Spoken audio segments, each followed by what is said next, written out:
Hello, good afternoon, ladies and gentlemen. My name is Vít Řezáč, and I will accompany you through the conference, which is called The City. The conference will be in English language, so for those who would like to listen it in the Czech one, please on stream switch on the Czech web page to follow the translation. The conference purpose is to monitor people and researchers who work in the field of spatial planning and economics. This topic is not frequently mixed use together, but we try to provide an opportunity for people to present their works, and also we invite experts who can contribute to their research work. Let me first of all introduce Mr. Jakub Vorel, who is the head of the Department of Faculty of Architecture of Spatial Planning, which is organizing this venue for the 8th time. Ladies and gentlemen, thank you for coming.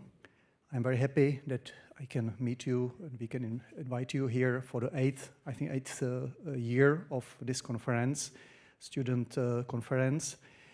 And I would like to say that this conference is organized by the Department of Spatial Planning. So I would like to thank you to my colleagues, Vít Řezáč and other my colleagues who were organizing this conference, and the fact that it's already 8 years and it's perfect, so I hope that we can have also 10 years conference and maybe 20 years conference. So thank you for that. I think it's very useful, this activity. And I was looking at the program. I think today's program is very, very, very interesting. We should hear about, we should discuss about the new opportunities for economic development of cities, the role of economical incentives for the development of regions, economic feasibility and operational efficiency of public infrastructure, and methodology and tools for decision-making and economic valuation.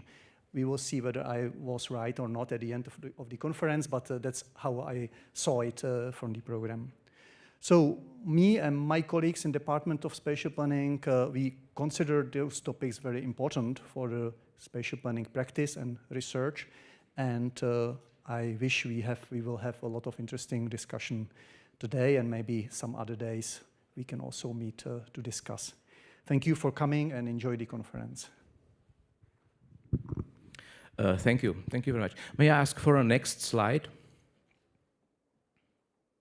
So there is a list of universities, mainly from Czech Republic, but also from abroad, who are involved in this program. There are mainly individuals we very much appreciate who contributed and contribute to, let's say, success of that small chamber conference.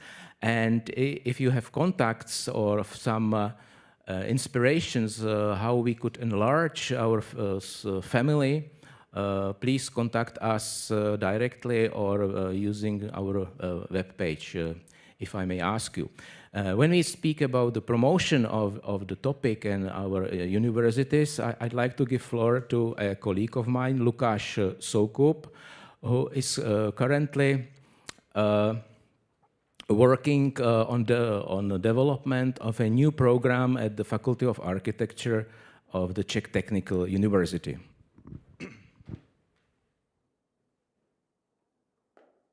Good afternoon, ladies and gentlemen. I will make just a quick introduction of the program, as Vít already mentioned. It's like continuous education, so it's like for people who are feeling that they want to boost their knowledge regarding the estate in general, like properties and everything else around.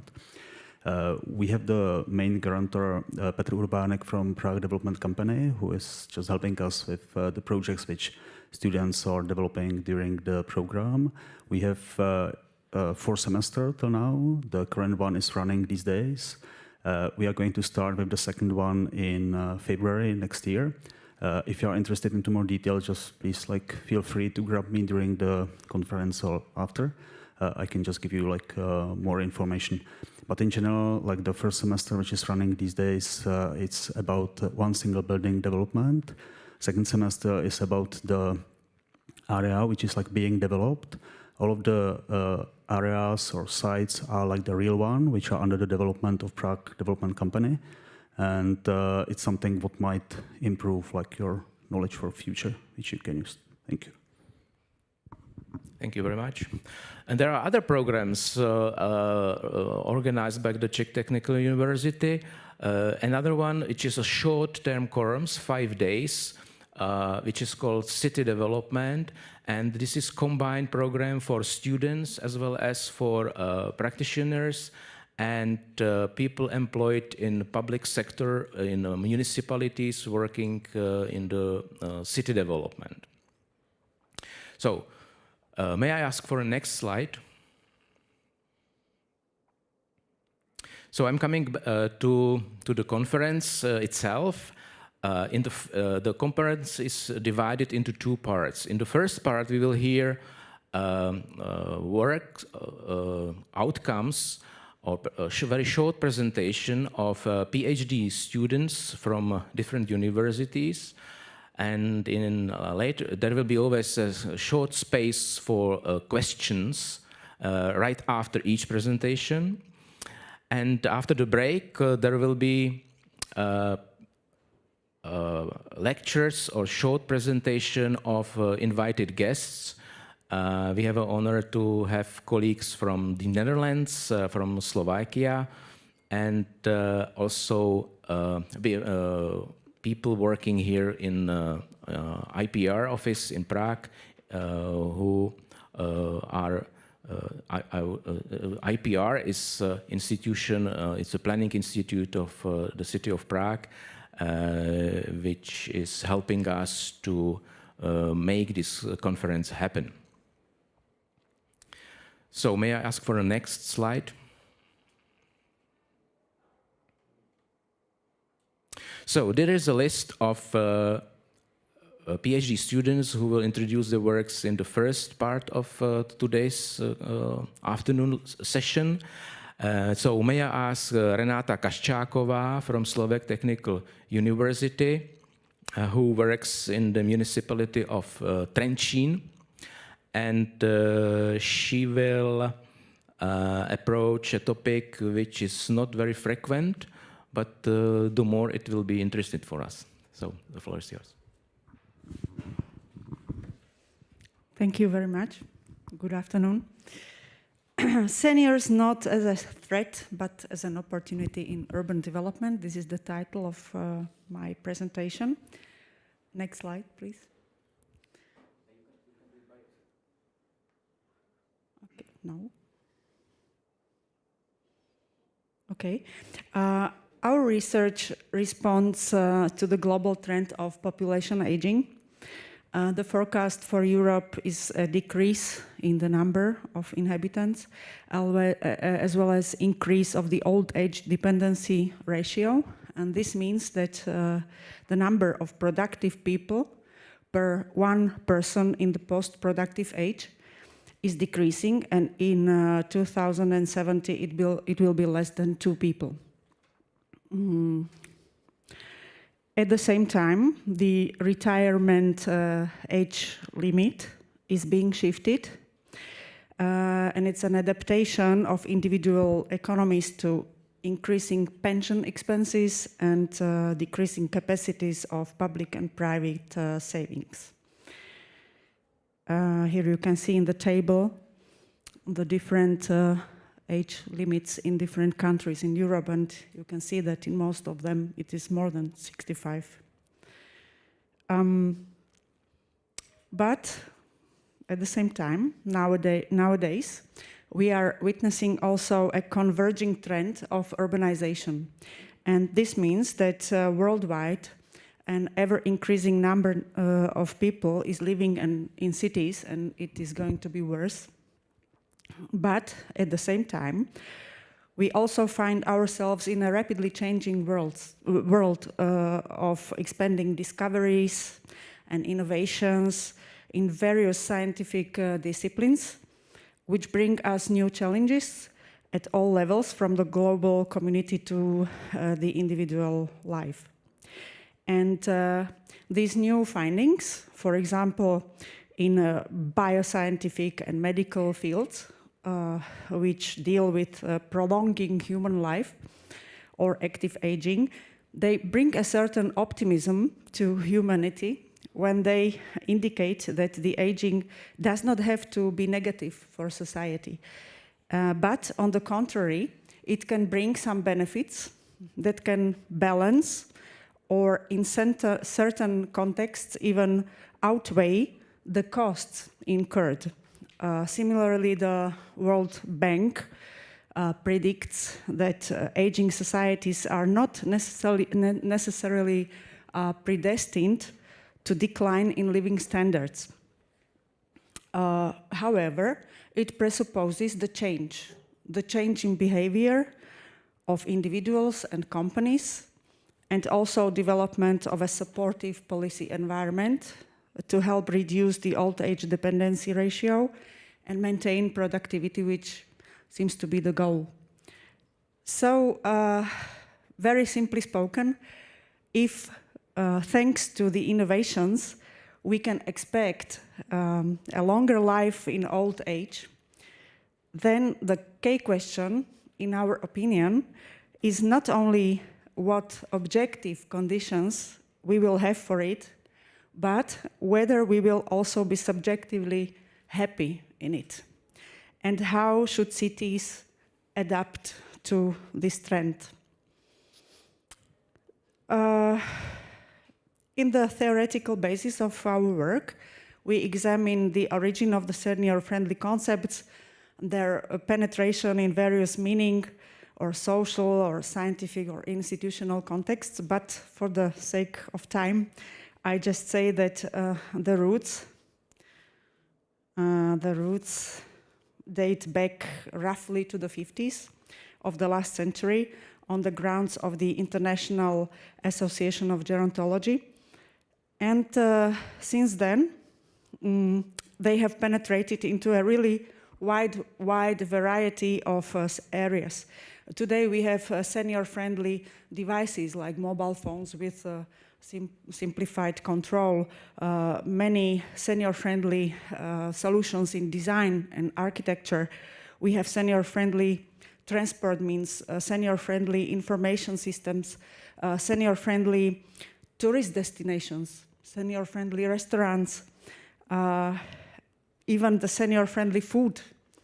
It is the term from the field of molecular bioscientists and bioengineering, and it means sterilization and pasteurization of food on basis of short-term ohmic heating while preserving important nutrients, and so on and so on. There is a really wide variety of areas, and this all creates a huge potential for the so-called silver economy, which is a segment of economy characterized, to put it simply, by a target group of people of senior age. Then, which is logically on the rise with increasing aging trend.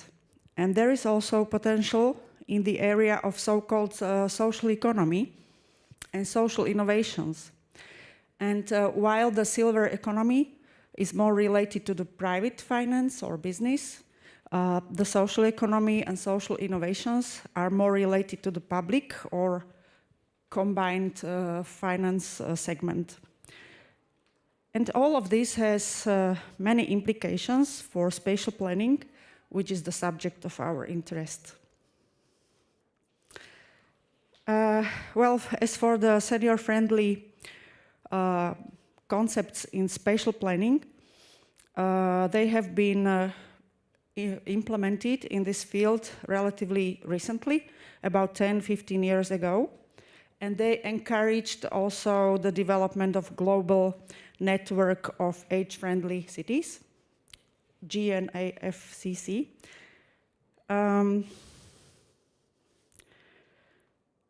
Okay, but as for the spatial planning, senior-friendly concepts,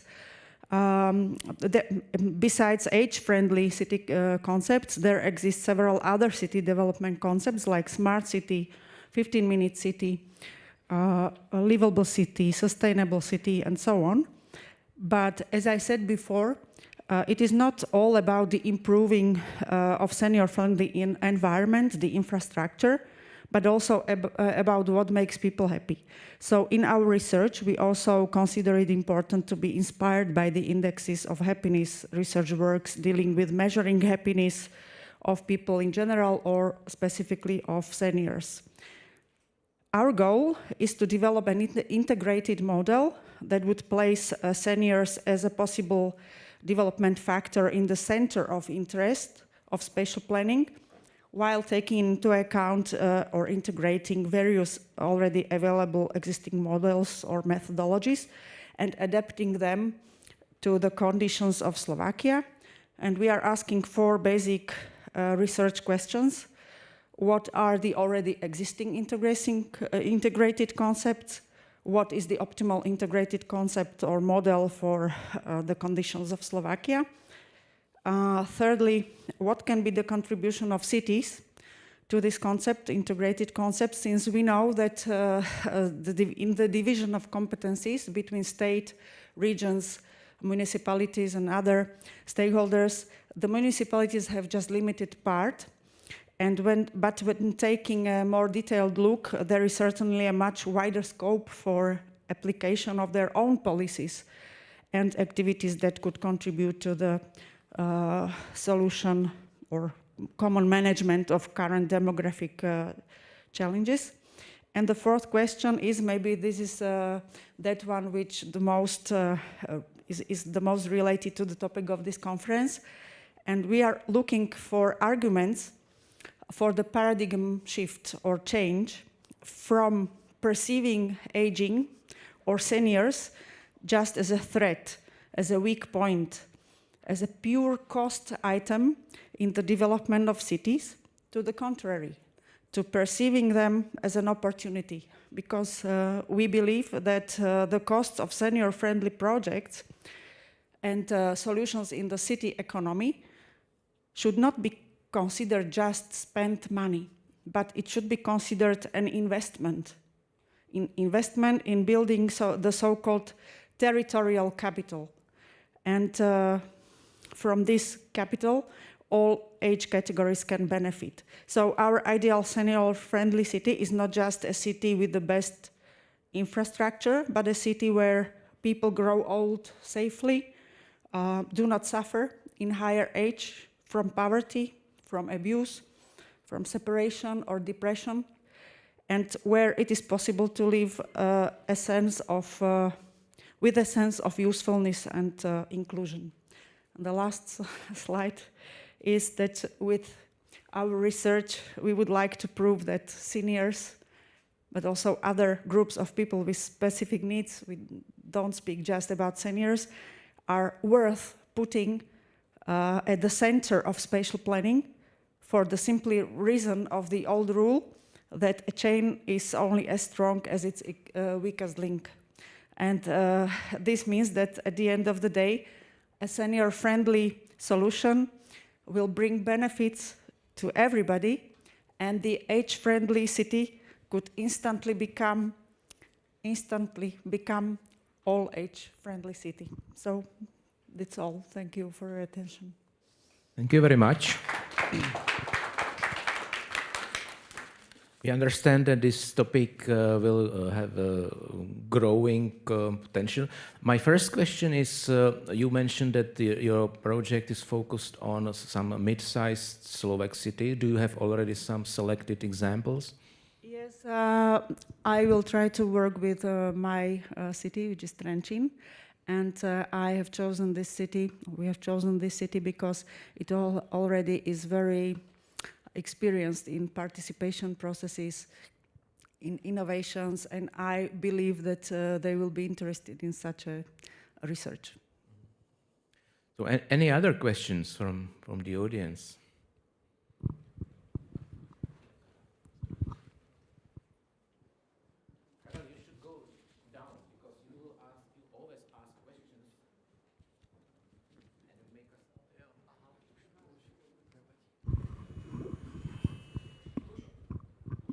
Does it work? Yeah.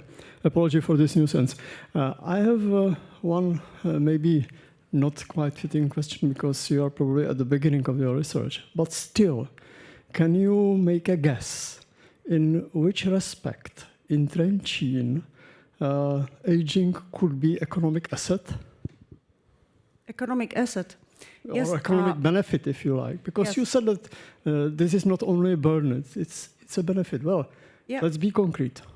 You know, as I've said, as far as the competencies of the municipalities concerns, they are quite limited. So, for example, in Slovakia, the cities have, let's say, the care for seniors. They may build the facilities for old people. They may assure the terrain services for seniors. So their competencies are quite limited, but I think that if we concentrate the attention of the city budget to other issues, as for example, transport issues, shared transport, so it means we would like to guarantee the senior to stay at home as long as possible and to feel him included. And in this approach, you may avoid the pressure for the facilities, you know, because which is the practice that when a senior needs some help, so the children or the family tries to look for some facility, for some place where they could place the senior, his mother or father, but less think about his care at home. But if it is possible, then the costs for the stay in a facility is much higher than when we make the senior stay at home as long as possible. For example, it's just one example, but I think there could be find more examples. And as I have said, I would not like to look for the seniors just from the financial point of view, because financial, of course, it is a cost.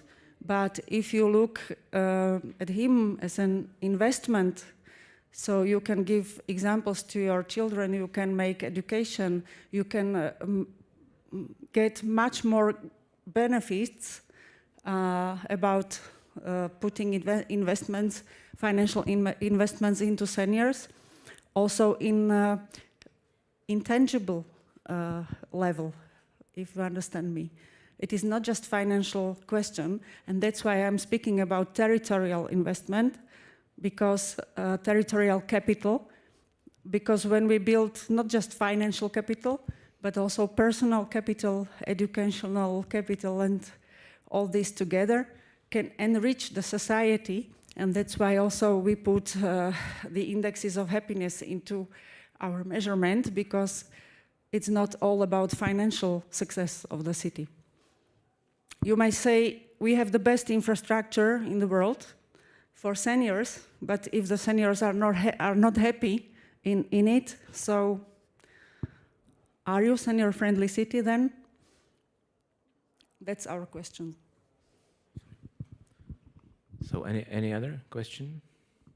So thank you very much. Thank you very much.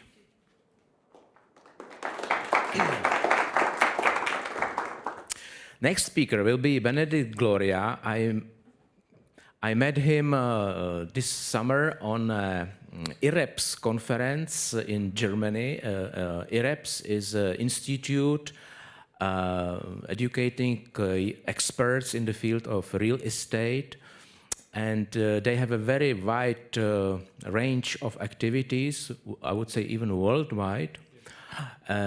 I wish one day there would be similar institution in our country. And Benedict will speak about a completely different topic, which is, I would say, currently positioned very high. It's energy consumption and everything which is included in this topic. So, Benedict, floor is yours. Thank you. Thanks. So I will stay in the broad topic of sustainability. The paper I'm presenting today is called Picture This, a deep learning model for operational real estate emissions. Sounds very technical, but I will try to keep it short and not too technical today. Just as a quick background, the IREPS and the research I'm into is only sustainability, but we are on the economic side of things. So we are into the net zero and all the operational carbon measuring in real estate. The research question we are focusing today on is, can emissions be estimated based on front view images of residential buildings? And we are using machine learning methods to answer this question. The paper I'm presenting is actually already printed in the Journal of Sustainable Real Estate. And just to give you a context into the research question, as you might know, we're trying to reach net zero buildings by 2050. Actually, we have to in Europe. So the plan is to get the building stock down to net zero emissions. And actually, most of the buildings we have in 2050, of course, are already built today. So the main goal is to get retrofitting quotes in the building stock that we have today, in the cities that we have today. But there's a problem with that because we don't really know how to measure the retrofit quotes, and we don't really know much about the emissions that the buildings today are emitting in our cities. So there are some solutions to that problem, but we thought there's not really a really good solution yet, and the European Commission is working on that. But we try to come up with a system where we basically can make out-of-sample predictions to really estimate the emissions from a whole city. That being said, you might know there are EPCs, energy performance certificates for buildings, and they are mostly mandatory in the whole of Europe. So probably also here in Prague you have EPCs. And these EPCs are not really gathered and centralized in one data storage. So we have them, but only on a small scale, and we really need to get it up to big scale to answer the question on how to get to net zero. That being said, we thought, well, we have this sample of EPCs somewhere, and we also have front view images that we can acquire through Google Street View, for example, or Apple Maps. So we have we basically have an image of every building in Europe, most of the buildings at least, and we have a sample of EPCs and also of CO2 emissions. And when we combine these, we can train a model, a deep learning model, to estimate out of sample predictions for buildings that we have no EPCs and no CO2 emissions on. This is the technical use case here. And just, I'm going to skip that one. The deep learning models, or the models we are using, are just, it's a lot of data we are feeding into the model, and then somehow the model tries to estimate, based on the building characteristics, how much emissions are emitted for this example here. All right. As I said, we have a lot of data. We actually have 21,000 images and also EPCs for a UK database, because the UK EPCs are freely available. And we went ahead and deleted some of the images and filtered some images out because there are bushes and trees in the way, and we want the building characteristics, of course. And then we used a splitting where we trained 80% we used of the images and EPCs we used for the training of the deep learning model, and 20% we used for the validation, just to see how good is the model really estimating the CO2 emissions. So this looks also very technical. To sum it up, we come up to accuracy of about 75% on a big scale for the model. So the model is capable of being right in 75% of the cases, and 25% is wrong. But when we see this 75% of the cases on a large scale, well, these 75% are quite good. give you an example here. This is a test street we used in Birmingham. And well, we have the EPCs, but we just asked the model, well, tell us how much CO2 emissions are emitted here in these buildings. And as you can see on the left side, there are some high emitting buildings and some lower emitting buildings. And then we try to estimate just using this picture.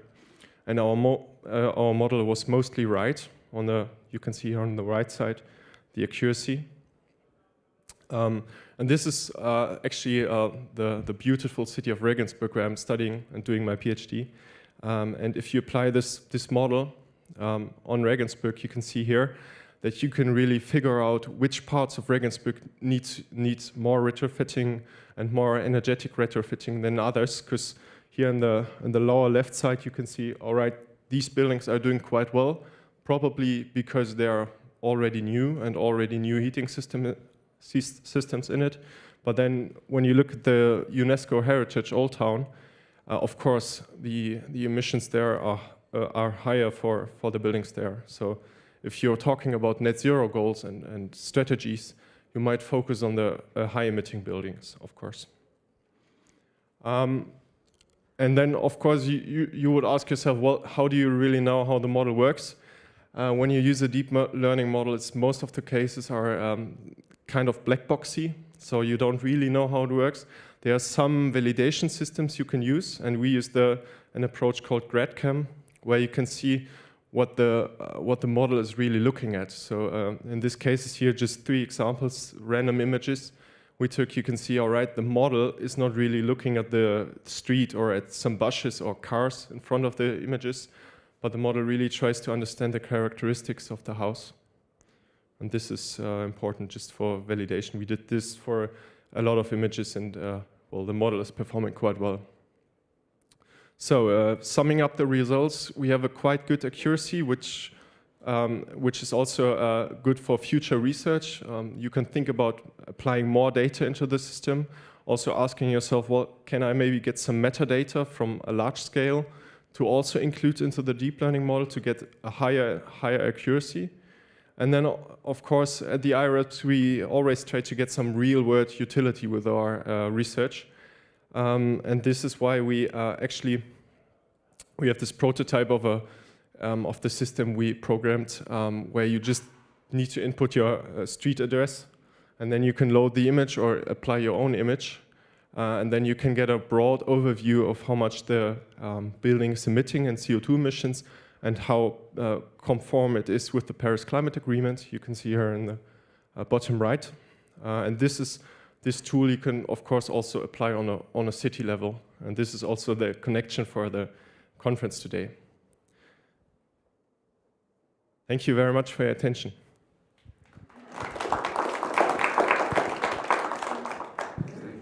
So thank you very much. I think we saw the power of technology, how very complicated estimation can be done by computer technology to simplify it, and which might help the cities to develop proper strategies and to invest efficiently into the measurements which finally are aiming to reach the goals of energy consumption. So I wonder if there are any questions.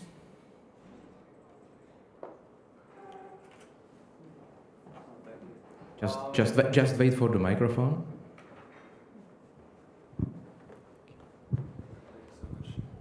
Okay, does it work? Perfect. Yeah, my question is related to the study. So did you stumble across any extraneous variables?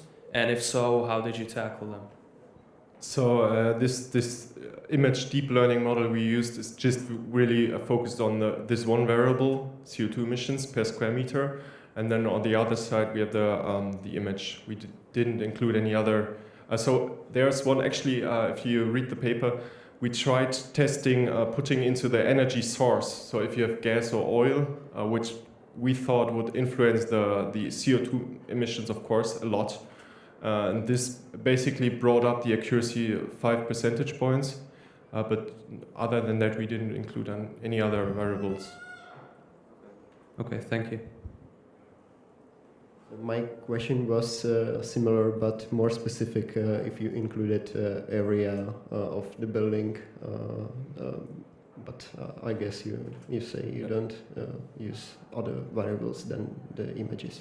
So yeah, for future research, we actually think about including, as I said, the meta variables, because when you think about a city, of course, the building stock is in parts very different from each other. But when you compare two buildings directly next to each other, you can there's the assumption that these two buildings might be similar in the CO2 emissions. So we are trying to include the distance to the next buildings also into the model. This is one thing we are trying to do. And then, well, we're thinking about a lot of other data we are, well, for future research we're trying to include.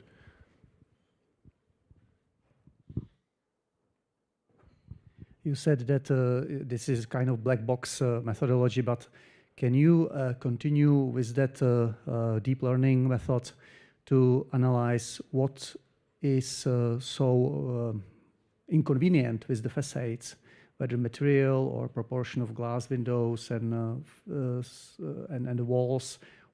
Can you use this methodology to know something more analytical about that? Yeah, there are some methods you could use. For example, you could split up one image in a lot of small images and then really try to focus which of these very small images are most influential. And then you can see, well, this window here, as I said, already showed in my example, is, you know, very influential for the choice of how much the building is emitting. This would be one case, but also it is the case that these deep learning models are very outdated quite quickly. So at the moment when I'm talking, there are mostly probably there are 4 or 5 other methods you could use to really try to get down the black boxy thing and make it more transparent. Yeah.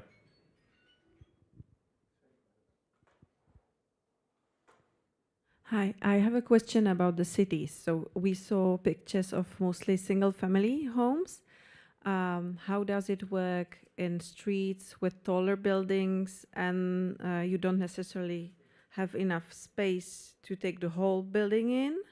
And also, if you take, I don't know, we saw Regensburg, how did you get it to the 80 and 20 and 60, the numbers for the different area in Regensburg? Was it only aggregating data from single buildings, or how do you calculate this? Yeah, so maybe your second question. Actually, when you want to use the model on a big scale, you just fetch every house you have in one city and then apply the model for every house. So this is what you could do for basically every city. And then for your first question, what was it again? Sorry. I understand the photo method for a single family home when you see correctly you have 1 floor or something, but when you have 8 floors and in a narrow street, how does it work? So this is a very good point you brought up there. Actually, also the data quality of the Google Street View images are not really that good all the time. Nowadays we would use Apple data, which is just, you know, the image quality is a lot better also for larger buildings. But then, of course, we in this paper we took out the buildings that are too large to see in one image, because we thought about, well, this would obscure the sample somehow, so we deleted them. This might be a bias, of course, but this is just more of a initial paper on that topic, and we are trying to focus on research to further explore what we can do there. Thank you. So, no more questions. Thank you very much. Thank you. Benedict.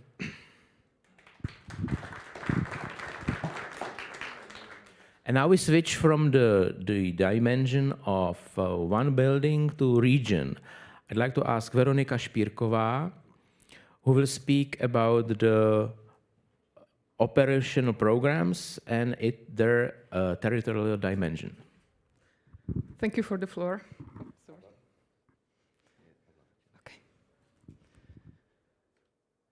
So, ladies and gentlemen, I'm happy to be here. My name is Veronika Špírková. I'm a PhD student at Prague University of Economics and Business, and I also happen to work at the Ministry of Industry and Environment. So let's say that I'm more at that policy-making side of the issue and programming. Well, at my section where I work, we are a managing authority for operational program technologies and applications for competitiveness.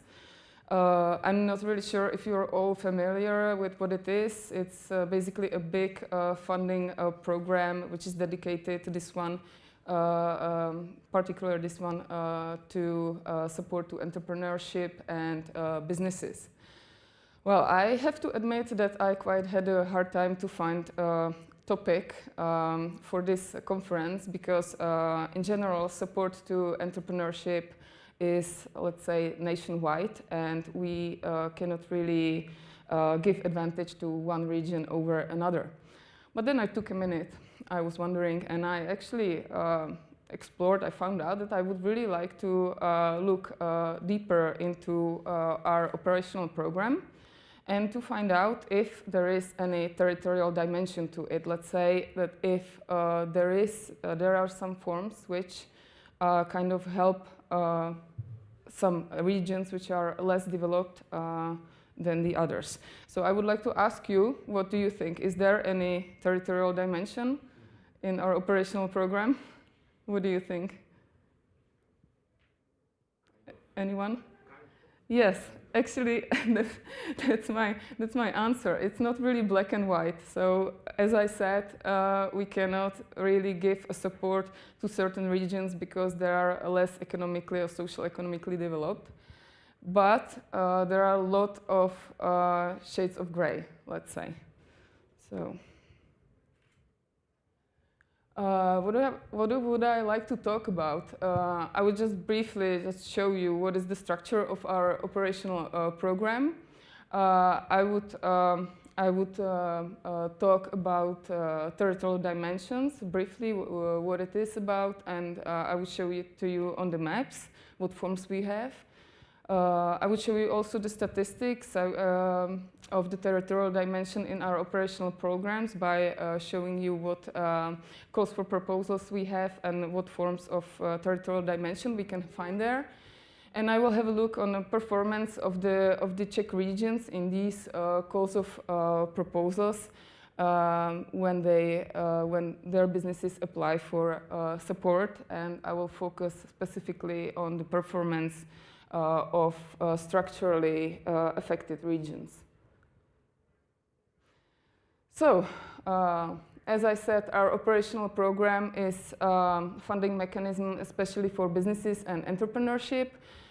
Its total allocation in this programming period, 2021 to 2027, is over 80 billion Czech crowns, which accounts for about 3 billion euros. It consists of 5 priorities. The first one of them is focused on enhancing research, development and innovation capabilities of businesses, creation of research development infrastructure, and also, very importantly, it focuses for the first time in the history of our operational program on digital transformation of businesses. The priority number 2 is about easing the access of businesses to money, to finance, especially commercial loans and guarantees. The priority number 3 is about building very high capacity internet connections. Number 4 is focused on support to low carbon economy. And also it promotes a renewable economy, energy sources. And priority number 5 is focused on circular economy in businesses. So, as I already disclosed to you, there is some territorial dimension of support in our operational program. Although, as I already said, it's not that we give money to one region because they have more problems than the others. So that's why we always have like nationwide calls for proposals rather than territory-specific calls. It's also because we don't believe that one less economically developed region can really absorb all this money. So, and we want to also create some kind of a competitive environment on the national level, because we need to contribute to a lot of national and especially European targets which we get, for example, which are related to energy mix, use of renewable resources, or digitalization of the society and economy. And sometimes we also have to just support linear network infrastructure, which is just given, for example, like energy distribution lines, and that's totally, let's say, economically unrelated. So as I said, there are forms of territorial dimension. For example, regional aid support map, which gives us the possibility to intensify support in certain regions. There are integrated ITI and community-led local development instruments. There are some thematic maps, like, for example, blank spaces of digital connectivity in the Czech Republic. Or sometimes we also can, in certain calls, to somehow increase the support for regions that have high unemployment. So I will show you now on the maps what I mean by all this. So this is probably the most important tool in our programming. This is a regional aid map, which shows us which regions on the NUTS 2 level are eligible for support. So on this map you can see that only Prague is excluded, so sorry for that. All the rest is somewhat eligible, but the intensity, the aid intensity is different. You can see that on the northwest and northeast, these regions, they have the highest level of aid intensity. Just in practical terms, it means that if you are a business somewhere in Karlovy Vary in the northeast and you have a project with total eligible cost of 10 million crowns, you will get a subsidy of 6 million crowns, while if you have the same project and you are seated somewhere in central Bohemia, you will get only 4 million from our program. So here are the integrated tools, ITI, of territorial development. We have about 13 agglomerations which which can get a specialized support from our operational program. It's again not really economically related. So basically, every agglomeration which wanted to have access to our operational program could have it. So the ITI is about supporting urban development, while here community-led local development is more about supporting rural development. So we have about almost 200 local action groups on this local level. We also have thematic maps, as I mentioned earlier. So here you can see a thematic map. It's coverage of digital connectivity in the Czech Republic. So the red dots, they show that there is very low digital connectivity, or there is very slow internet, and we need to do something about it. Here you can see a wind map. That's actually a base for assessment if we can support construction of wind power plants at certain territories, because of course you don't have wind everywhere at the same intensity. So we try to support places where there is a stronger wind, obviously. And here you can see distribution, the energy distribution in the Czech Republic, which also gives us a hint where we want to support the smart grids, so that we can really intensify capacity of the energy network for being able to manage more renewable energy sources and more solar power plants. And as I said, sometimes we give some bonification to projects which are seated, which are implemented in regions with really high unemployment. So what I basically did in my research, I had a look on all the calls for proposals which we have had since the beginning of our operational program. That means since August 2022. I divided them along the 5 priorities. In the under the orange color, you can see the calls which were already closed. The green ones are open, and the white ones are planned to be launched in the next year. So I did this exercise for every priority, and I had a look if there is any territorial dimension in each call for proposals. So where there is a yes, you can see there is a territorial dimension. And I specifically also had a look on if there is a territorial dimension which is connected with helping the economically underdeveloped regions. That means by using the regional aid map. So here you can see the statistics. So we have had and we will have until the end of 2024 about 50 calls for proposals. And in only 1/3 of them, there is some territorial dimension. The same applies to total allocation of these calls. Again, 1/3 of the allocation has any territorial dimension, while it is much worse with the regional aid map. So that means that we can intensify really the aid only in, let's say, 1/4 of the calls. And with total allocation, it's about only 1/5 of the calls. Here in this table, you can see the ranking of the 14, actually without Prague, of the 13 Czech regions.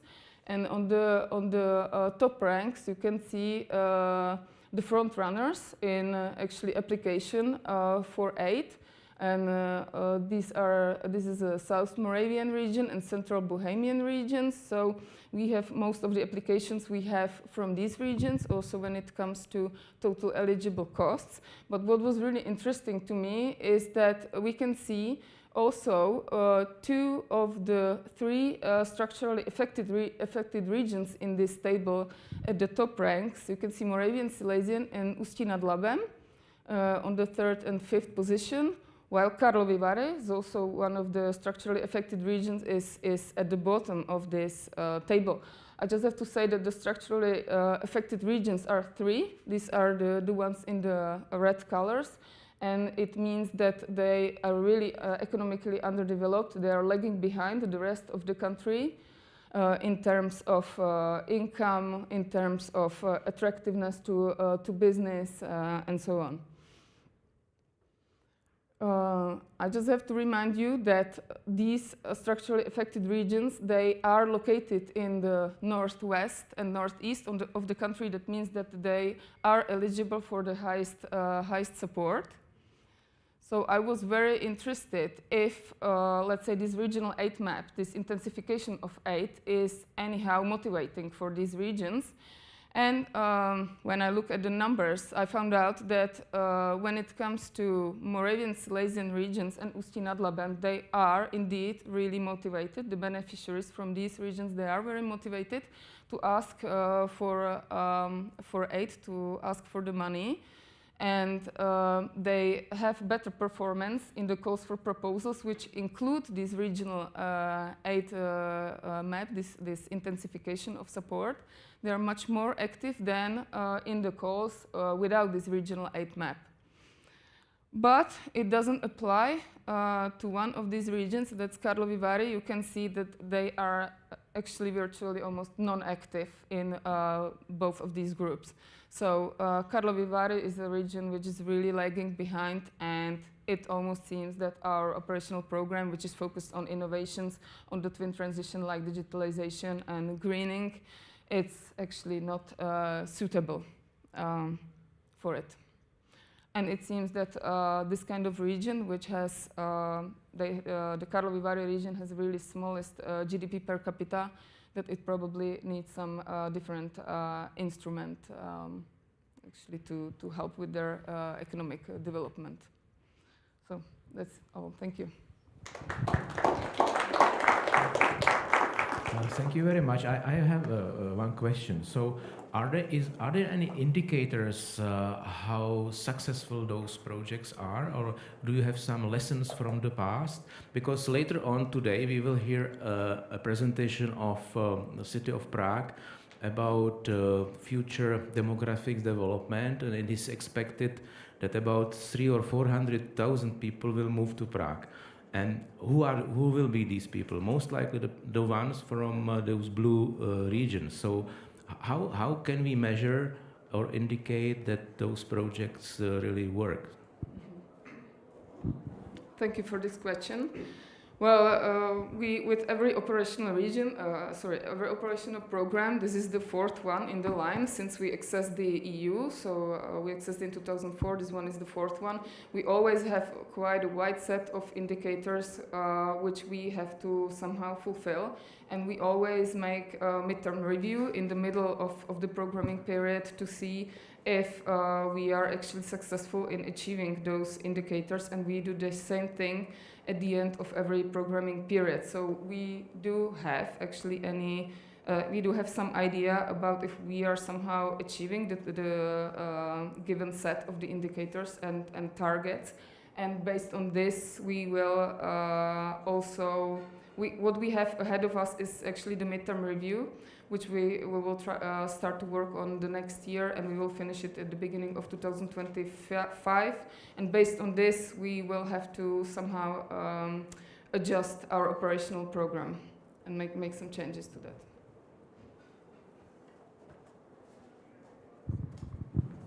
Any questions? Yes.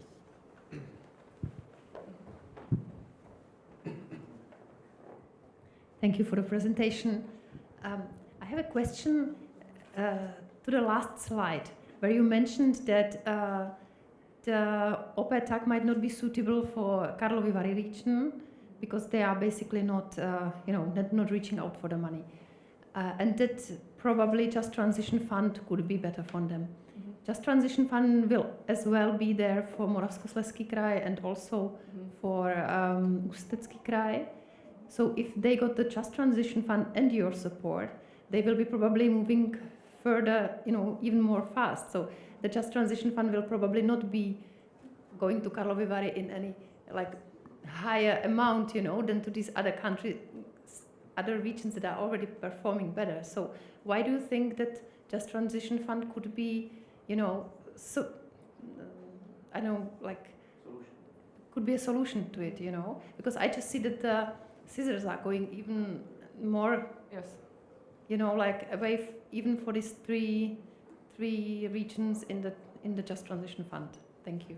Yeah, it's a very good question, and thank you for it. Well, the thing is that we are really obliged by the rules of the EU to make this kind of operational program, which is dedicated to entrepreneurs, to really make it kind of already high tech.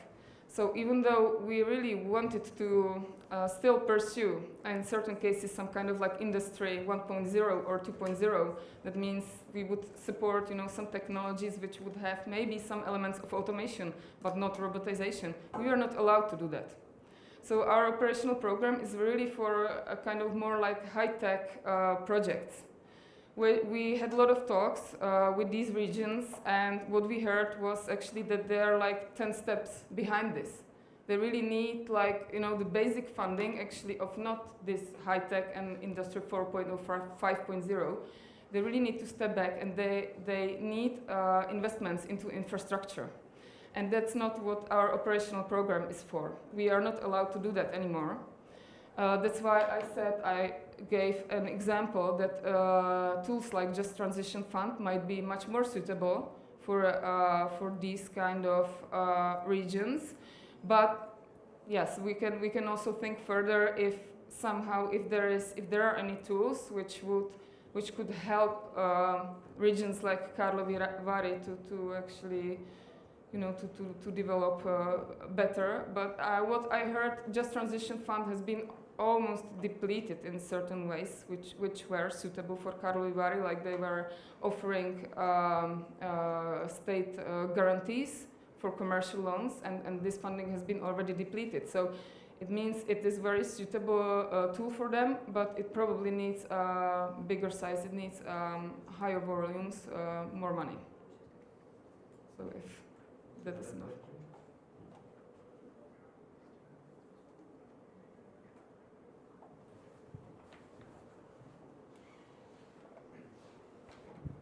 It is not a question, it's just a comment.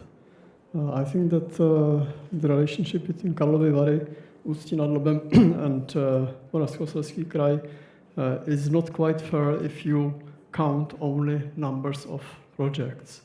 Because Karlovy Vary is the smallest region in the country with smallest population, so maybe the gap would not be so big if you compare it to population of the other regions.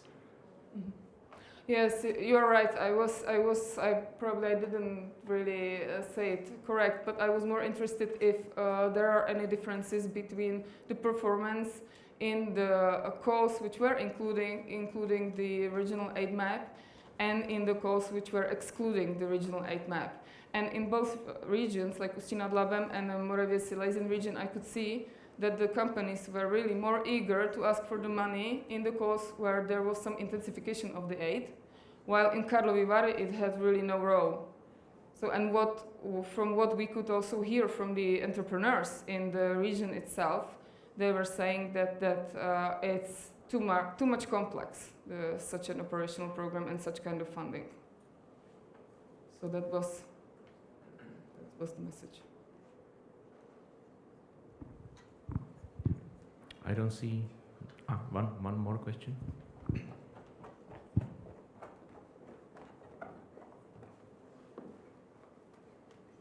Thank you. It's not a question, it's also a remark or a comment. When you talk about territorial dimensions of EU funds, for me there was one little thing missing, which is that all the funding is by definition territorialized, because it is based on the GDP of the regions, like the allocation you can get, the percentage you showed, 40% or 50%, etc., depends on the eligibility of the different regions to EU funding. And for me, this is the first territorial definition of how much the EU funds can contribute to the development. Is it understandable? I think so. Well, the thing is that this regional aid map is used only, as I showed on the graphs, is used only in 1/4 of all the calls. In 3/4 of the calls, we use totally different mechanisms, which are based on those thematic maps, for example. So it's yes, but maybe it's just that this what we saw is for the current period, 21 to 27, and it's interesting to know that the percentages are not the same as they were in the previous 6 years. Yes. So for me, this shows the territorial development, the territorial differences as well.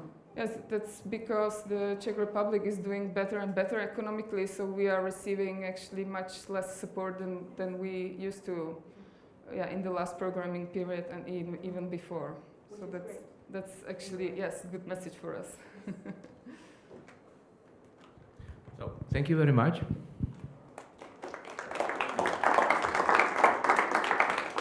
And we stay in a regional dimension. I'd like to invite Lucie Jarešová and Ondřej Venhoda to present their research in the field of investment incentives.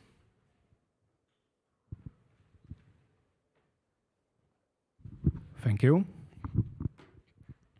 Good afternoon. We would like you to introduce the beginning of our new research about investment incentives. So let's start with the evidence in Czech Republic in the last 25 years, because for the first time in Czech law, investment incentives appeared as the government resolution in 1998. 2 years later, there was Investment Incentive Act. And in the first years, in the first decade, it was a big economic topic for articles, for discussion on the University of Economics, for economic articles in whole Europe. But in last years, it is not a big topic in Czech Republic. And it was so big topic that I wrote my diploma thesis about investment incentives 15 years ago. So that's why I'm standing here with you. And it's a pity that it's not a big topic today, because there are a lot of changes during last years. For example, in 2019, there was a big amendment which gave to government more power to decide about investment incentives. And now, in this time, the new amendment is in Senate of Czech Republic. So why to deal with investment incentives today? Because it's, according to our guess, the never-ending conflict between the invisible hand of the market on the one side, and the visible hand of the state on the other side. So we found that in articles, in books, in publications, there is relatively weak support for this theme. And we found a lot of articles and publications about foreign direct investments. We found a few publications, articles about investment incentives, but almost nothing about investment incentives in Czech Republic. And we have 25 years of experience with this in our country. We have more than 1,200 projects supported by investment incentives. More than 900 billions of Czech crowns supported in these projects. And planned investments that created over 192,000 new jobs. Yes, you are right that only planned, not realized, and some maybe were destroyed during times, but this is the idea for another article, another topic. So over time, investment incentives during the 25 years dramatically change from the attracting foreign investments of any kind to focus more on the issue of reducing the differences between the regions, between the poor and rich regions. So the crucial questions for our paper is there any support in data for the claim that investment incentives mitigate regional disparities? That's why we set up our hypothesis for our paper. And the hypothesis is, I will read it together with you. The investment incentives as an effective allocation tool of the state's economic policy will help to increase significantly, is an important word, the relative performance of nominal real GDP per capita against the Czech gross domestic product per capita in more backward region in following 5 years after granting investment incentive compared to previous 5 years before the investment incentive. So thank you. I will be continue with regional dimension.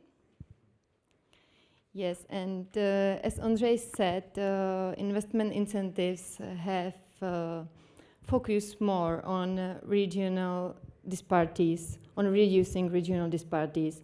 And for this reason, investment incentive scheme sets different conditions for less and more developed regions.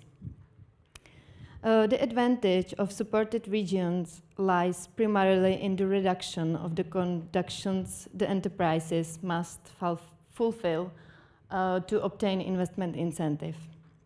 As can be seen, the compulsory minimum investment amount is half of, in supported region is half of a standard region.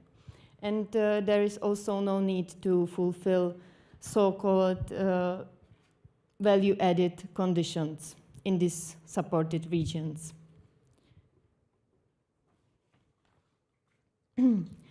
And because of focus on regional disparities, investment incentives scheme takes into account regional development strategy of Czech Republic 2021 plus, which was developed on basis of multi-criteria analysis done by Ministry of Regional Development. This strategy says that there are some regions that need a specific approach. Economic and social indicators of these regions are significantly lower than is the average level of Czech Republic. These regions are red in our map. At the same time, investment incentive scheme must follow a regional aid map, which is settled by European Union. Current map has brought a significant change compared to previous period, and now the regions are graded according to the amount of allowed aid. If we compare these two maps, the regional strategy map and the regional aid map, we can see that many regions have lower support than would be desirable according to the regional development strategy. So these two maps are now diverging and not so fully corresponding to each other. So looking at the regional distribution of applications of investment incentives, it can be seen that the advantages for supported regions have essentially no effect on the number of investment located to a supported region. The change is visible in 2022, but this change could be linked to the change in regional aid map.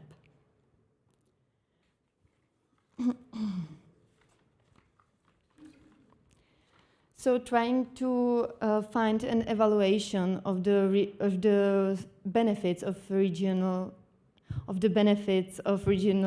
support is missing, and no such evaluation could be found in Czech Republic.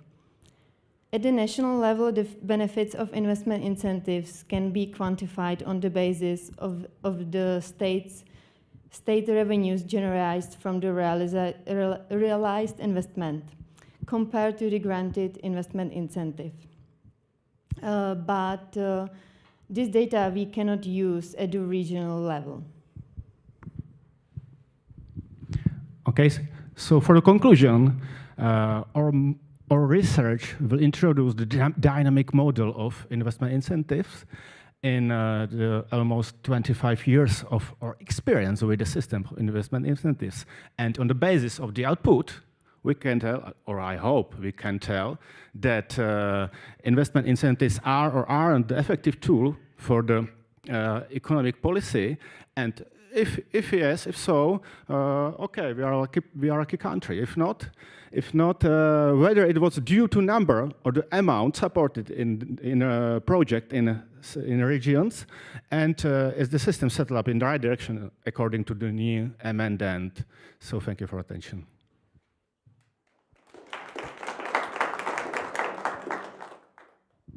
Thank you very much. So any questions? I might have a question. If you compare it with other countries, if you do have this experience, what is the position of the Czech Republic? Yes, I wrote, as I have told you, I wrote the diploma thesis about the investment incentives. It was diploma thesis about the comparison with Slovakia in Czech Republic, but it was after a few years after the establishment of the investment incentives. So there was a little bit different little bit different type of investment incentive. So in Slovakia, there were more focus on the technological centers instead of big companies coming in the end of 90s and the beginning of the next century to Czech Republic. So big factories, big companies. So it was the biggest difference.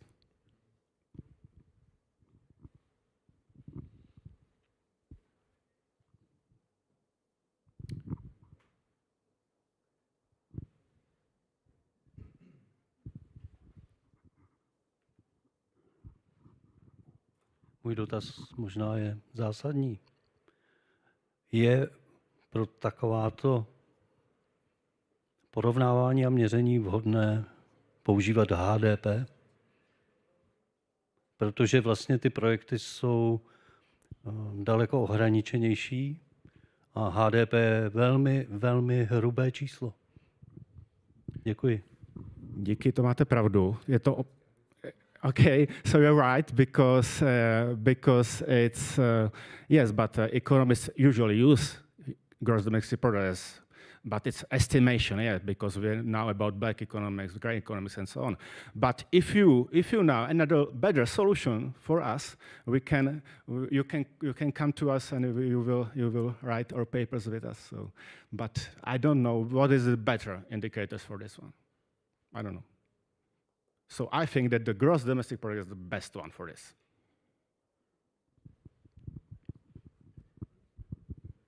So I don't see any other hands. Thank you very much.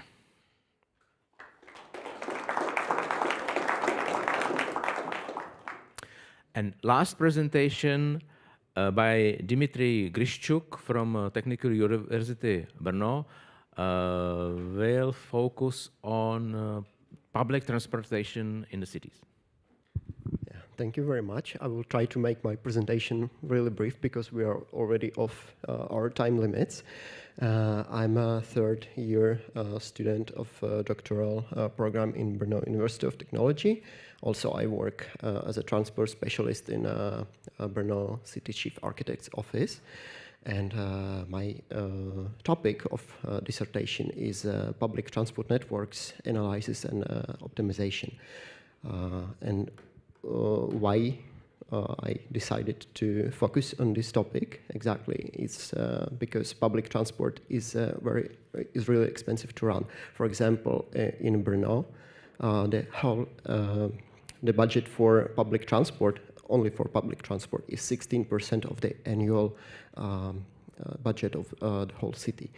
But also it's necessary to support public transport because it's key for sustainability. So we just can't get rid of this public transport because our life will not have the same quality without this.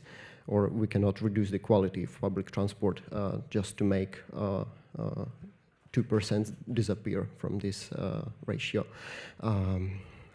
What people do with what are the ways to estimate how we can spare on public transport is to somehow evaluate this the quality of public transport and the costs of running it.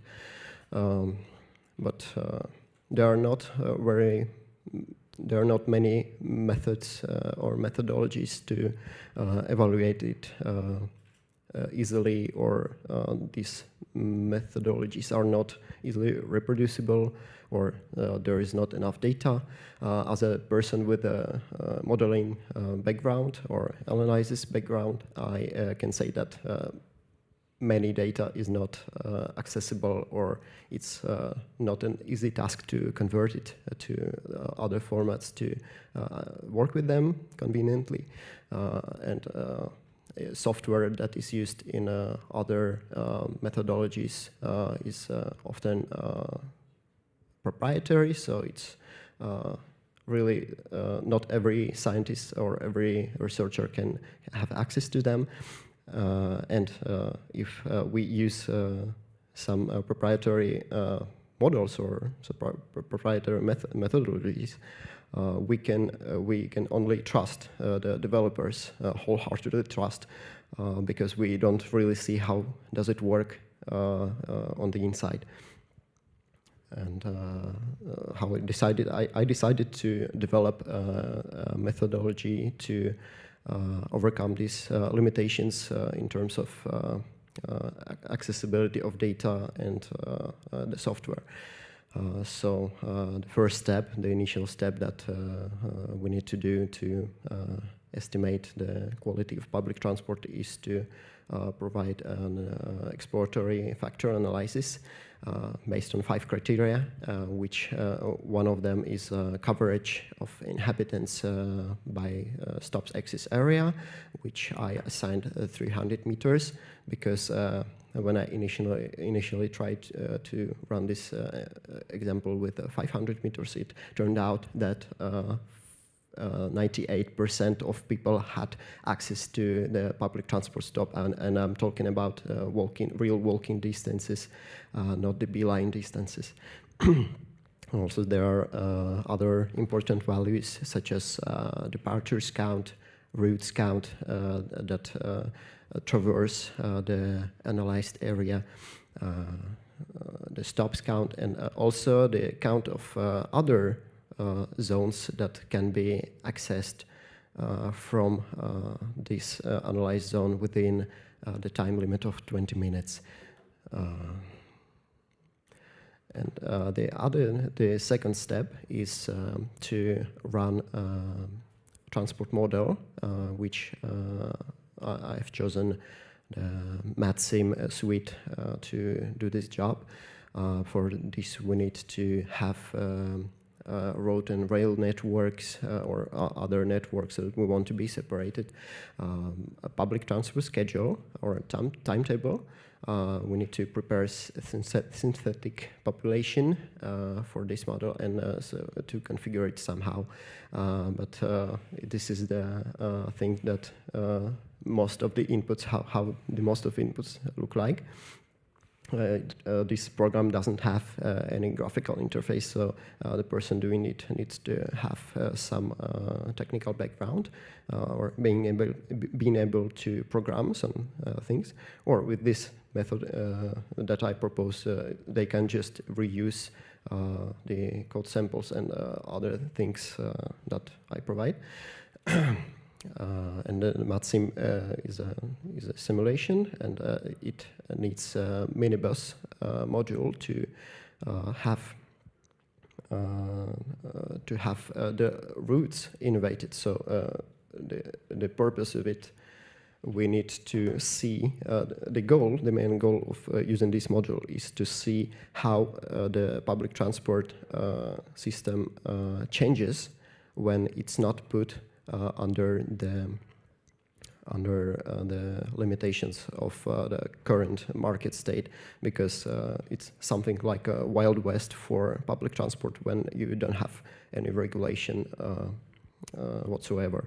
So they only operate on the base of their efficiency, of their personal efficiency, and also the people behave according to their personal efficiency. If it's beneficial for you to don't interchange at other stops, then you will wait for a line that goes straight to your destination, and so on and so forth. And then when we have these results that the module outputs, we need to run it several times to have different results, and we need to compare them. And the economic evaluation is a major point at this thing, because it can provide some insights on how do we change our system without actually changing it right now, because it can be really difficult to do in place.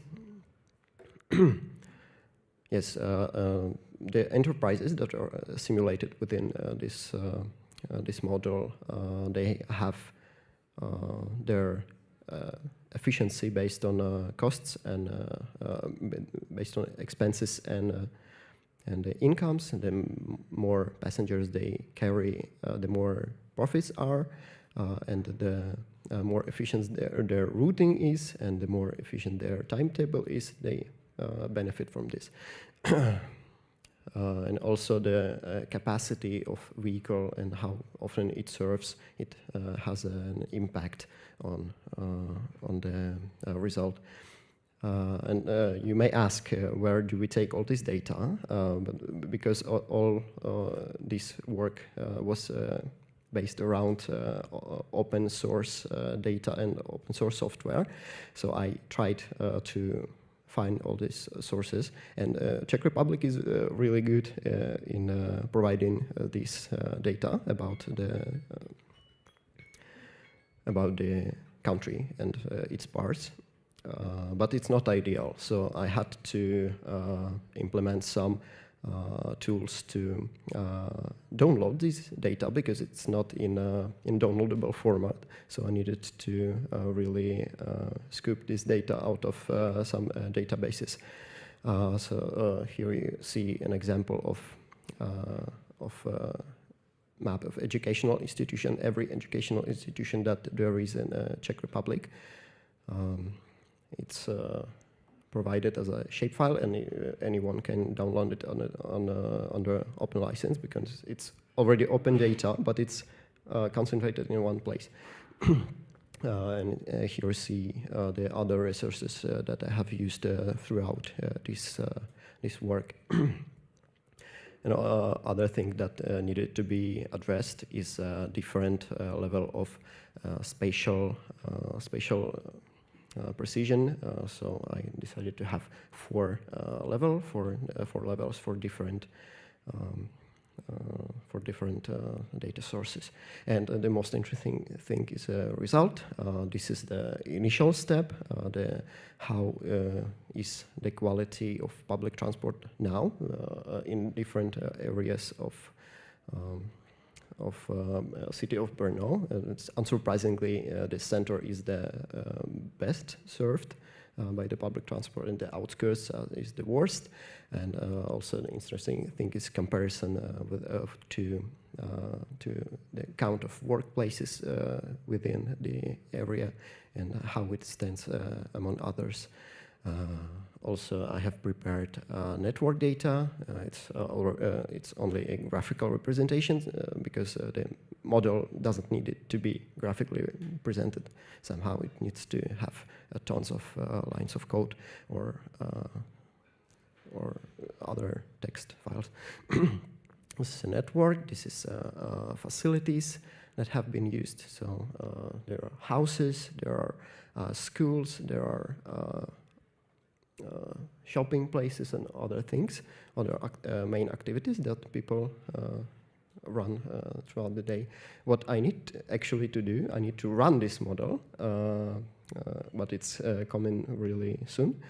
So it may look, the comparison that comes out of it, we can compare different models, we can see what changes and what becomes better after the simulation or becomes worse, and we can say if it's a good change or a bad change. This is how the other graphically modified outputs can look. To the left is a road network, to the right is public transport network. It's not mapped to the streets, it's only for representation, but I think it's clear. And also we can have many other graphical outputs if we want, but the main point is to compare it from the data side. So I thank you for listening and for watching the presentation. And I allow myself a little footnote. This whole presentation and whole dissertation were made or are being made with exclusively with open source software. So if you contribute to the open source software, it becomes better and better for everyone. Thank you.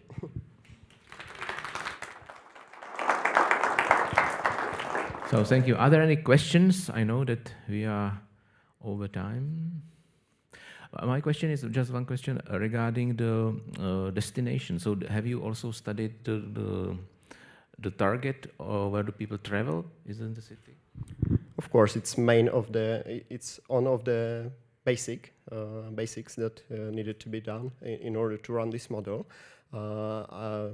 During my work in the office of city architect in Brno, I worked with MathSims, so we have implemented a model, like a socio-demographic model, to allocate people different places. So every person from the synthetic population, they have their own diary, just as every one of us does. For example, you go from home to work at a certain time, at a certain place. If you live in the outskirts of city, there is probability that you go to the city center. There's a probability you go to other place. So it's really comprehensive.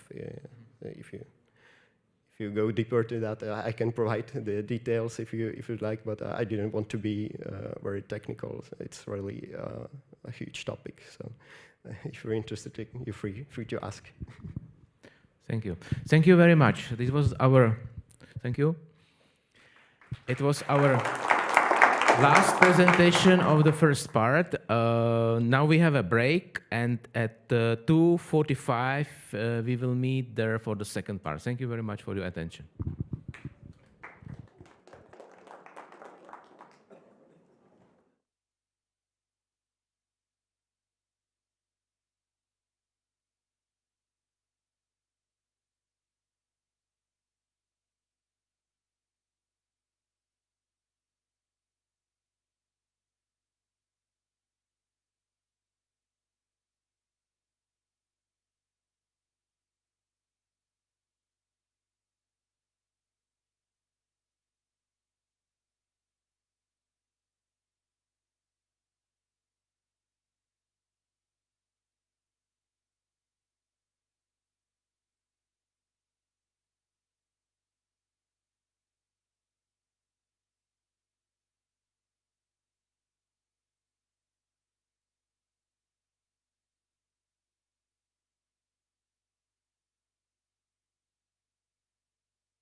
So good afternoon.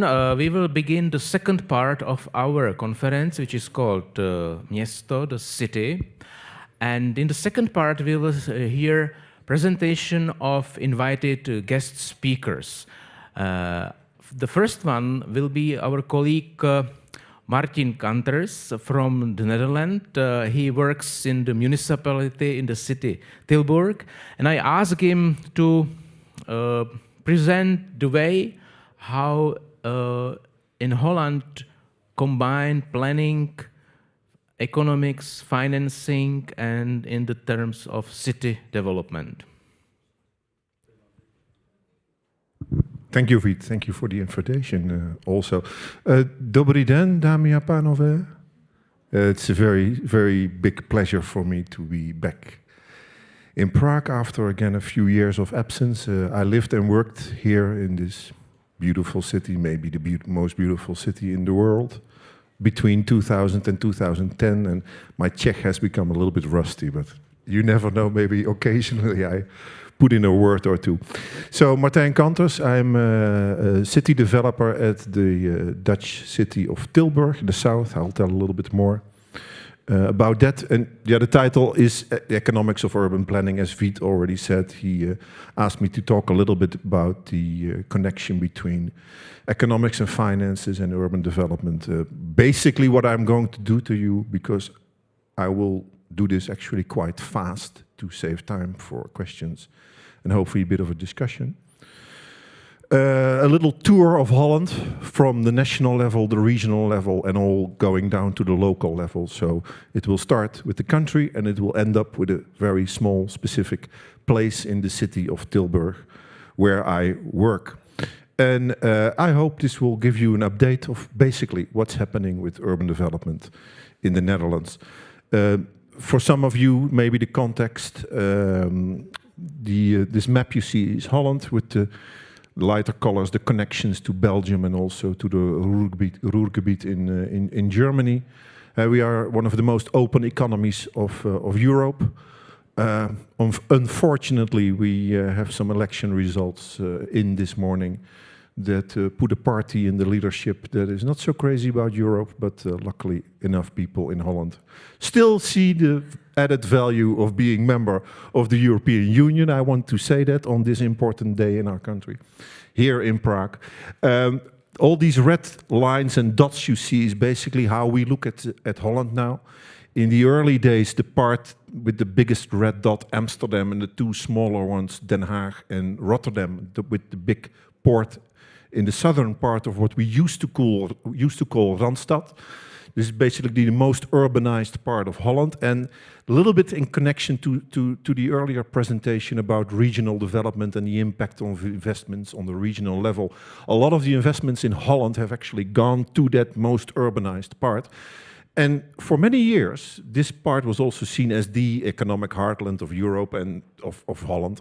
And the rest of the country didn't matter so much. Well, there is a slow shift now in Holland, small as it is, because you will probably think, what are you talking about with a country that's half the size of the Czech Republic? It's all one interconnected and sparsely populated city. That's basically the way we look at it now also, as a urban network, so a network of cities that are all somehow interconnected, that have complementary economic structures. Every city is more and more specializing. For instance, the city of Leiden, the small dot between the two big ones there, just southwest of the Amsterdam airport, is highly specialized in medical technologies. One of the corona vaccines was produced there. And then close to us, because we are there in the south, in the dot that I marked in blue. You see another airport, the city of Eindhoven, which is world famous now for housing one of the few factories that can produce chips, and therefore has developed an extremely strong economic position and is one of the growth engines in Holland now, and one of the fastest growing cities in Holland. And we as Tilburg are quite close to that. So we are a typical medium-sized Dutch city. You can compare it a little bit somewhere between Brno and Ostrava here. Now actually quickly approaching 225,000 inhabitants, because population growth in Holland is quite substantial and actually accelerating. And this population growth, of course, is at the basis of many things, but most of it is, of course, fueled by economic development. So are there typical medium-sized Dutch city, fairly outdated, old-fashioned economic structure with a lot of light manufacturing and especially a lot of logistics. And logistics, from a spatial development point of view, is becoming a bit of a dirty word in Holland, because it takes up a lot of space and generates a lot of traffic, and this is becoming increasingly difficult in a country where we now have to look at every single square meter in terms of what can we do and what can we not do, especially there. But this is just a bit of the background. And of course, I should also mention that we have a university which is specialized in the social sciences, and we are now thinking, actually, contemplating and preparing and making an economic development vision where we want to do much more with the talent that is coming out of our university, because this is now all leaking away.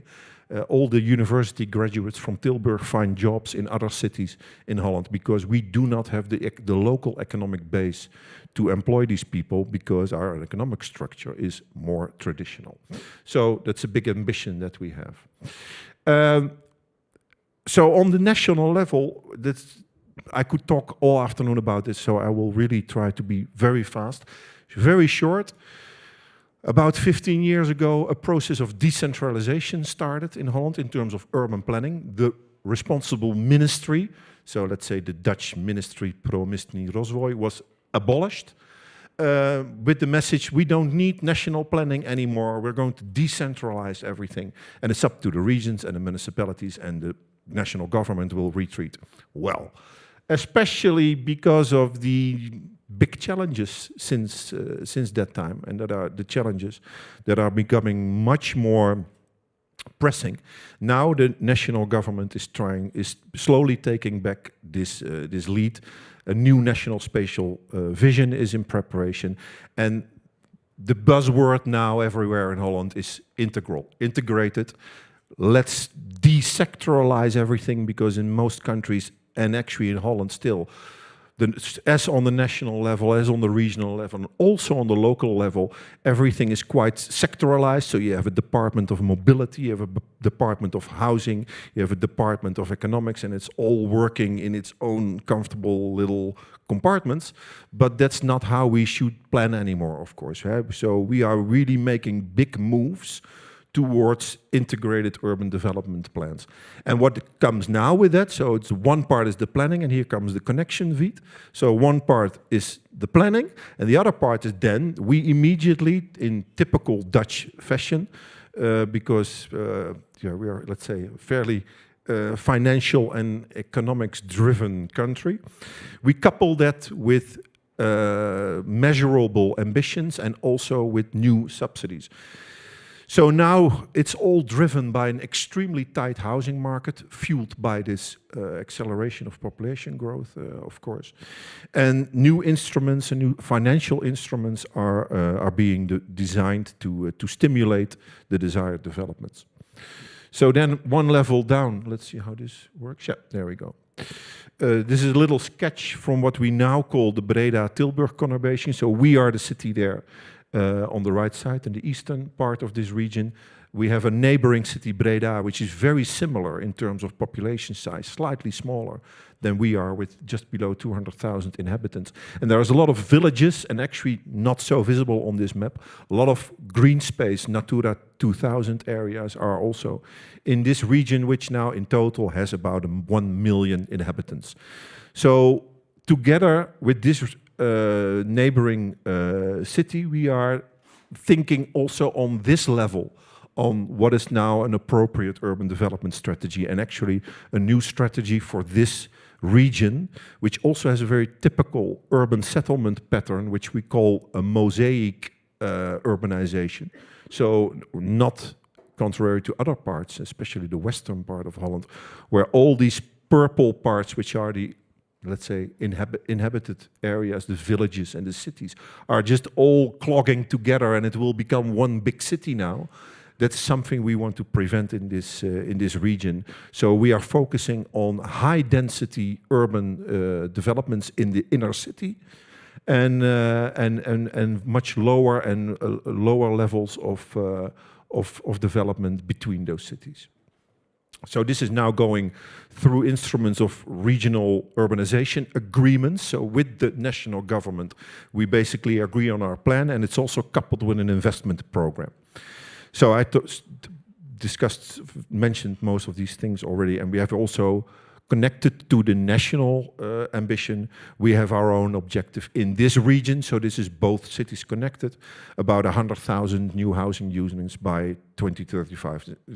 It's quite an ambition, very difficult, and actually we know now that we could never do this without support from the national government. And the national government, luckily, through, amongst others, lobbying of our municipal association, was starting to think, yeah, indeed, we do have to do more than just make a plan, make a new national spatial vision. We have to couple this with new subsidies, incentives to stimulate, in this case, housing construction on the local level. But of course, we are using these subsidies to stimulate more integrated urban development plans, because that's what we are focusing on. This is the city of Tilburg. You see here a rough outline of the municipal borders. We have the inner city, and then at the northeastern part, marked here by number 2, we actually have 3 villages that are a part of our municipality. And of course, you will understand that the development strategy for that area with the 3 villages, whereas also in the north connected, a big Natura 2000 area, is a completely different strategy than what we do, for instance, there in number 1, which is the center of our inner city development. You see there also indication, I don't know if you can read it, but roughly the number of housing units that we plan as a city to develop until roughly the year 2035. And it's in total, we are aiming to reach 25 to 30,000 new residential units spread out in the different areas. So of course, much more in the downtown inner city areas, and much less, but still also development in the area where we have our 3 villages. Zooming in further, this is our main inner city development area. It actually spreads quite a large area from these dotted lines. That's 2 kilometers by 5 kilometers. Actually, the half of it is 2 by 5. And 2 railway stations, and of course, that's also part of the Dutch national policy. Most of the urbanization should be concentrated around public transport hubs. Now, in our case, these are the two railway stations in our inner city area. And of course, we are already developing that right part, which is directly connected to our historical city center. And now we are focusing on the left part of this area, where we will aim to construct around 7,500 to 8,000 housing units. And also our university is located in that area. So that is also designated to become the area where our new knowledge-based economy will take shape over the next 10 to 20 years. Sooner rather than better, of course, but all these things, as you may know, take a lot of time. This is a completely different strategy for our village area. Actually, we cooperated there with our neighboring municipality, and together with our neighbor, we produced a plan for actually 6 villages in the northeastern part of our city, where you can see these large green arrows, and it's actually all about nature development there. So we're going to develop 500 hectares of new nature, some of it forest, some of it other landscape, new landscapes. And there will be some urban development also, but it will all be quite minimal, quite dense as much as possible within the existing boundaries of those villages. and to strengthen particularly the area as a nature recreation zone. But still, we're constructing quite a bit of homes there, and we just figured out where exactly we're going to do that. New railway station is also part of this plan. Coming to the end, don't worry. A little bit more about the funds we're talking about. The national government's main plan is called NOVEX. This is an abbreviation for a new urban plan. And they will put now, and they are quickly disbursing over the entire country 7.5 billion euros for, let's say, hardcore urban investments. These are mainly related to public transport investments and other infrastructure investment. An interesting one where I will end my quick tour of Holland with all of you is a specific incentive called the National Housing Incentive. This is disbursed now in different rounds. We are actually, we just had the fifth round, the sixth round is coming, and every round is about 250 to 300 million euros, and it's basically a competition. It's a national competition, not unlike the calls in the structural funds, EU funds. Just a competition between municipalities, and whoever produces the best proposals gets awarded. And that is actually quite a well-functioning incentive. And it's also stimulating extra investments from the private sector, and something that I am, as a city developer, specifically engaged in, to not just only rely on public investments, because these numbers look very appetizing, but it's still by far not enough. And we need private investments to complement these public investments, and that's an area that I am particularly active in. So for one of our projects, which is actually an outdated shopping center in this priority area, so that is, of course, you will recognize this, one of the criteria that these proposals gets evaluated by is the fact, is this project located in a priority urban development area? Yes, it is. And it's also an outdated shopping center. Most of you here, as I was with you, Lenka, when we were involved this, what is it now, 20 years ago? In all the constructions of those beautiful new modern shopping centers here and everywhere in the region. We in Holland, we have these really old ones. So this is a shopping center that's 70 years old. And you can imagine it doesn't look so shiny anymore. Actually, it was developed over many years, and sometimes somebody put something on it. And this is a little bit how it looks now. You have outdated housing units on top of it, and it's all in quite dilapidated state. And the worst of all is that this area, this shopping center area, this is about 5 hectares shopping center, roughly 20,000 square meters, and with 100 housing units on top of it. If it would be in the hand of one owner, it would be relatively easy, but there are 100 owners here. All during those 70 years, parts were sold off and small investors came in and another other investor pulled out.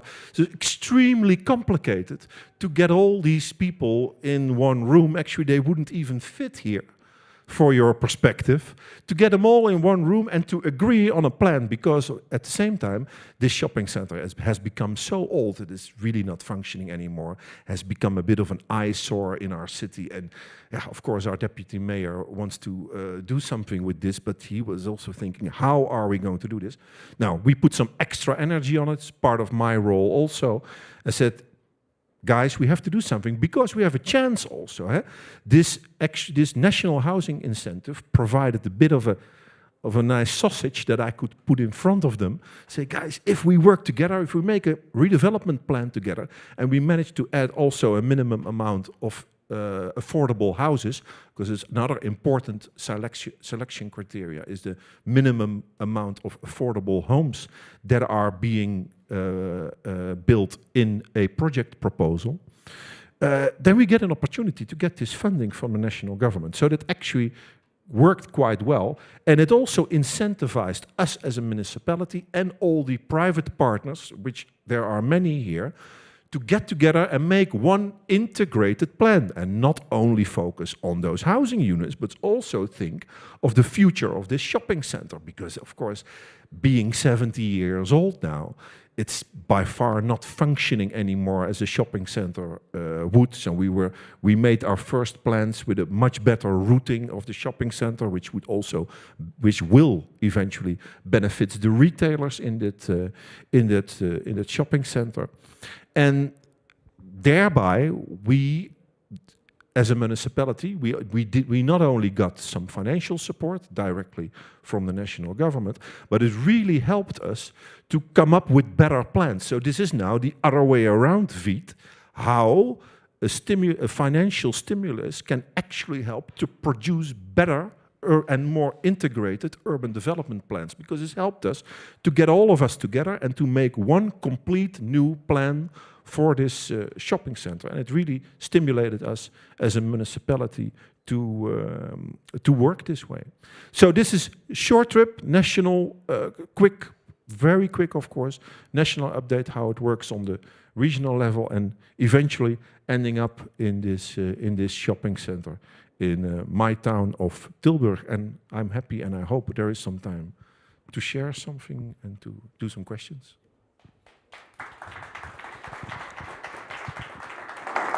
Thank you very much. Maybe if I may ask your first question.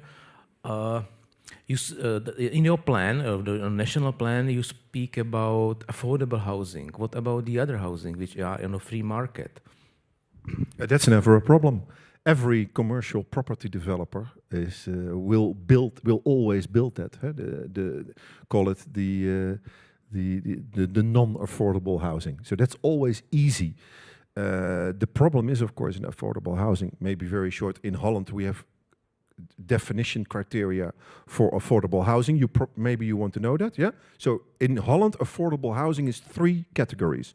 Category 1 is known as social housing, so that's subsidized housing, which falls in Holland under the housing corporations. These are semi-public, and I think you know that system.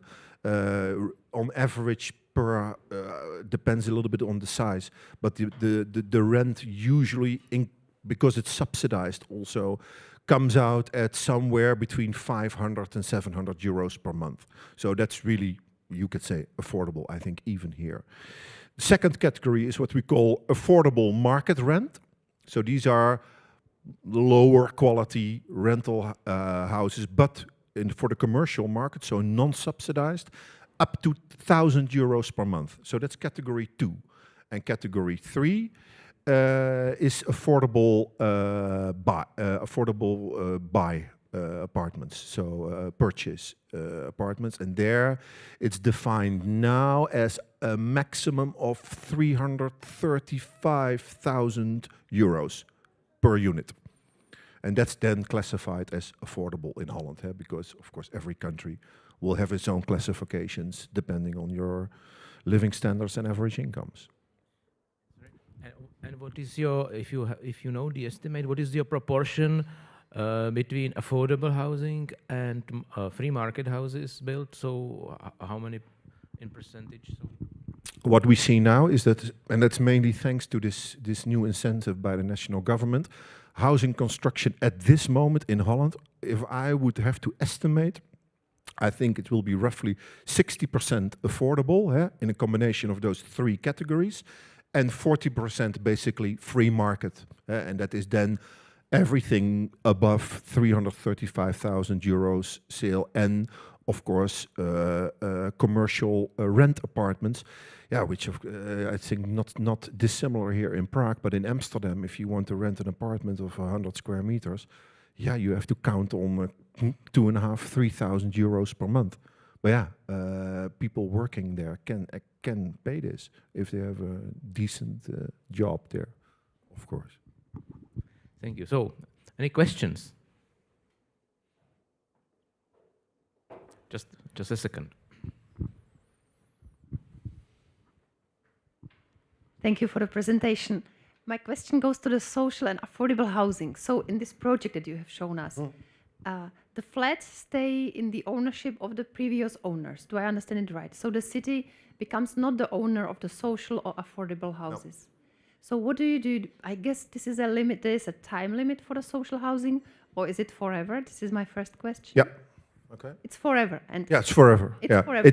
It's in Holland. All the not all, but almost all of the social housing is actually owned by housing corporations, and housing corporations, let's say, are semi-public, semi-private institution, and they are obliged to keep it as social housing. So even this project with the private owners entering in will be later on this social housing, this kind of corporation that you talked, yeah? Yeah. That's a good question, because in all of these projects, housing corporations are almost by definition a partner. You need to partner with one of the, so there are 3 commercial property developers now, but in order to realize this, and in our case it will be 30% social housing, they have to team up, they have to partner with a housing corporation. The commercial party actually does the construction of the houses, but then it becomes the ownership. And it's good for commercial property developer also, because they have a guaranteed buyer for their apartments. But it's all set at fairly low rates, of course. And there comes in sometimes the subsidy, because, okay, now we can go in the nitty-gritty of what we call GREX in Holland. This is the calculation of the financial feasibility of such projects. And it's logical, the higher the proportion of social housing, the lower and the sooner you will come in the red zone of your financial, and it's a very intricate play, and there we need the government subsidy also. And government subsidy can help to actually achieve this minimum level of affordable housing. Actually, it's now clear we need that subsidy in many cases to reach that level. Thank you. I mean, for us, it's a very strange idea of getting a subsidy and then keeping it forever like this, you know, because we have, let's say, a period of 10 years, 20 years, and then after that you can kind of the term of the subsidy, you know, that you need to prove that you kept it in this is over. Yeah. Also in Germany, you know. Maybe I should clarify more what this subsidy actually means.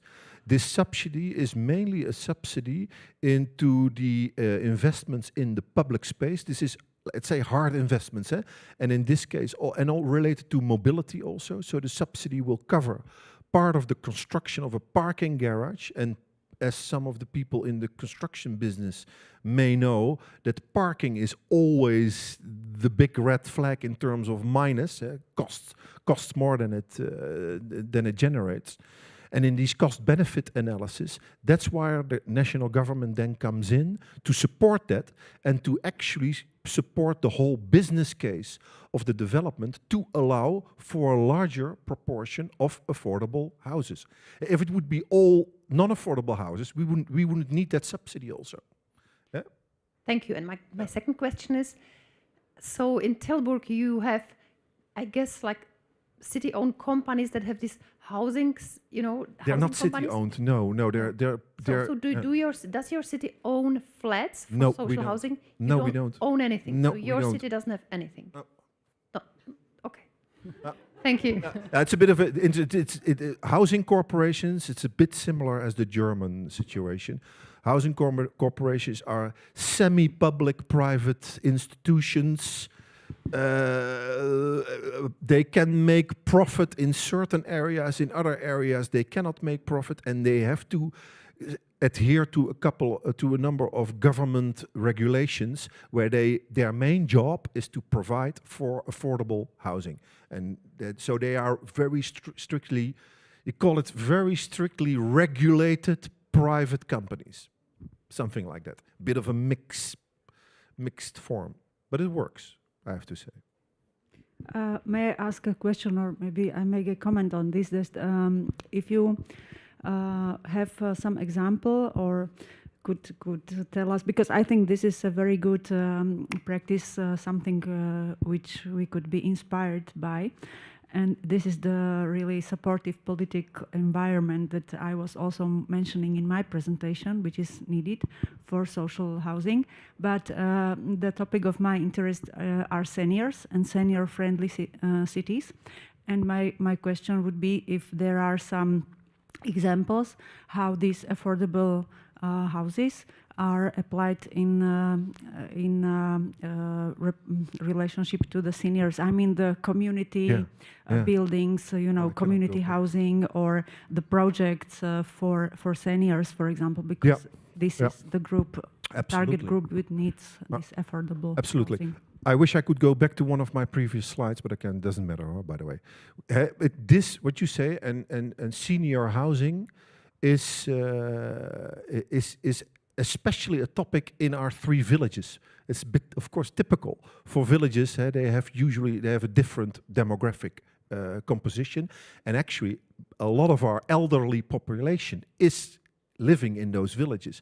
And what's there, I don't know. But it's typically for our situation, it's all over Holland, where you have elderly people, and some, more often, of course, they are then also alone. So it's one older lady or an older man who are living in a gigantic farm of 300 square meters, and they're just living there alone, and they want nothing more than to move to a smaller house, where they are also living together with other older people, where maybe healthcare facilities are nearby, also some care. That's what I mean. Now, we do a lot of those. We have even a specific word in Dutch for them, and we call them knarrenhofjes.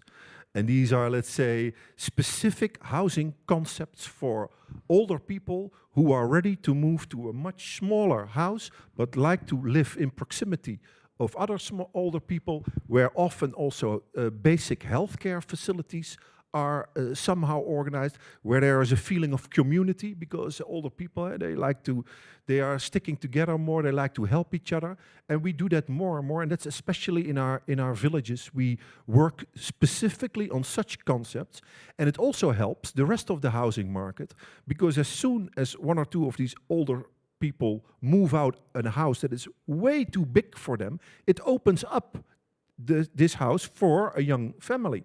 So that's why we also try to stimulate the entire movement in the housing market, which is quite stuck in Holland at this moment.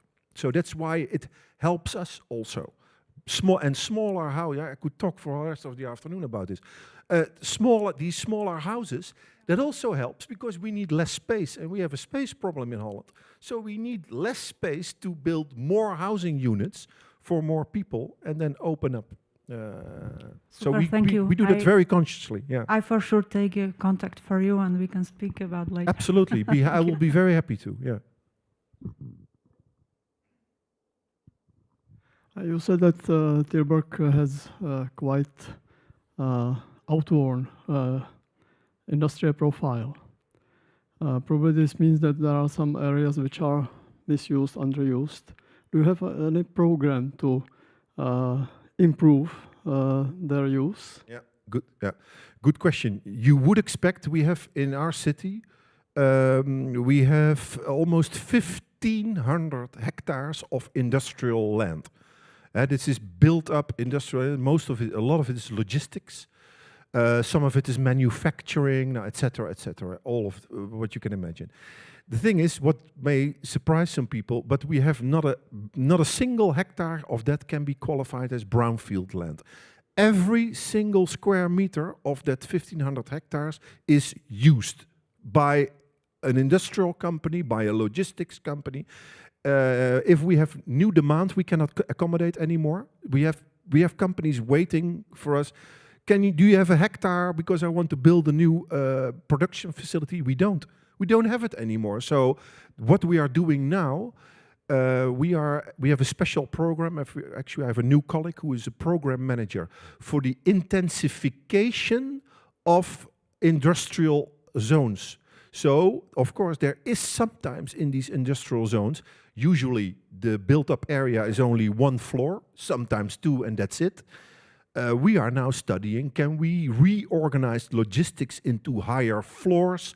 Can we intensify the space use in our industrial zones? That's exactly what we're looking at now, because we don't have any expansion room anymore.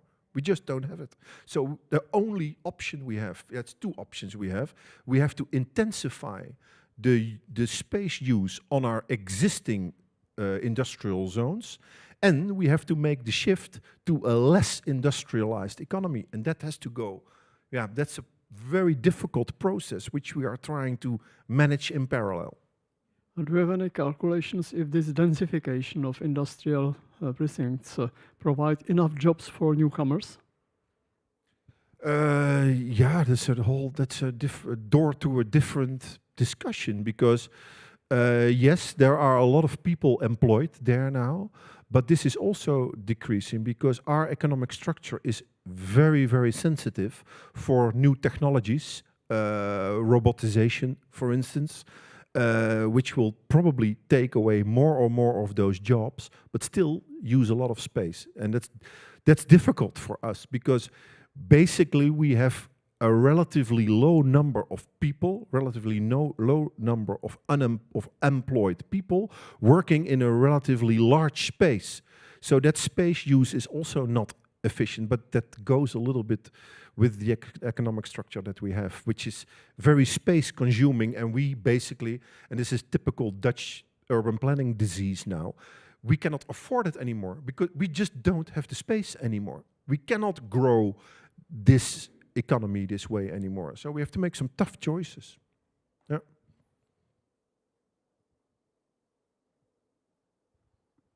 One more question. Hello, thank you for your presentation. It was gezellig. I would like Graag gedaan. I would like to ask you, how do you ensure the cooperation with Breda? Do you have like your own structure with Breda, or if you do, how do you ensure that it's got implemented and even outside your gemeente? So, thank you. Yeah, so you know some of the Dutch planning words. We can talk later. This is a cooperation which is very young. It's 3 years old now. Just had its 3rd birthday. It's a very young cooperation, and it's becoming slowly more serious. So it's basically inspired by all the metropolization strategies that you see all over the world, where cities are grouping together. Basically, it's to come up with more logical plans, but also to be stronger in your position if you want to get some investment from the national government. That plays a role. It doesn't have a formal, I think that was your question, the status of that. It doesn't have a formal status, but it looks like it will get it at some point.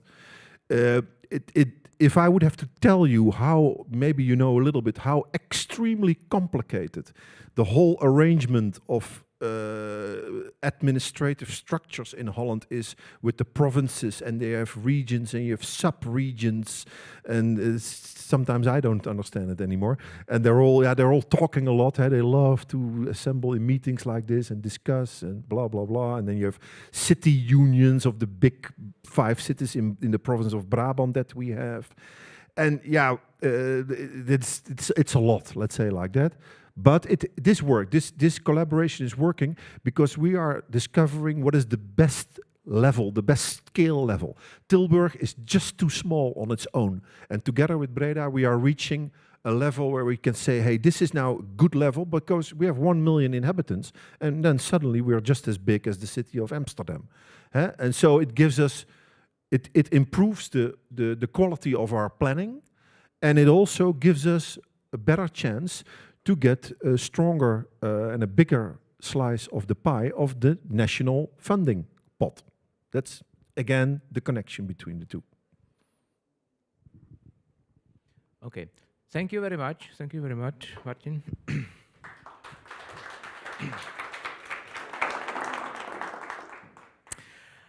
And now I'd like to invite a colleague of mine, Zuzana Ladzianská from Slovak Technical University, and she will speak about strategical investment in Slovakia. Slovakia, in recent decades, developed a lot of big projects of automotive, and so there is a lot of stories to tell us. No? Definitely some to tell, and even the colleague of mine didn't know which one I'm going to tell, and she was like, is it going to be interesting? And I said, of course. So, okay, now it works. I will concentrate on strategic investments from the overall point of view, just to show you how combined and how joint they are, just very roughly, and then really to show you the case study of Kia Motors as a very nice example of a strategic investment in our region, and that's definitely something in a very contradiction to the space you were talking about. So it will be a very funny comparison. Yes.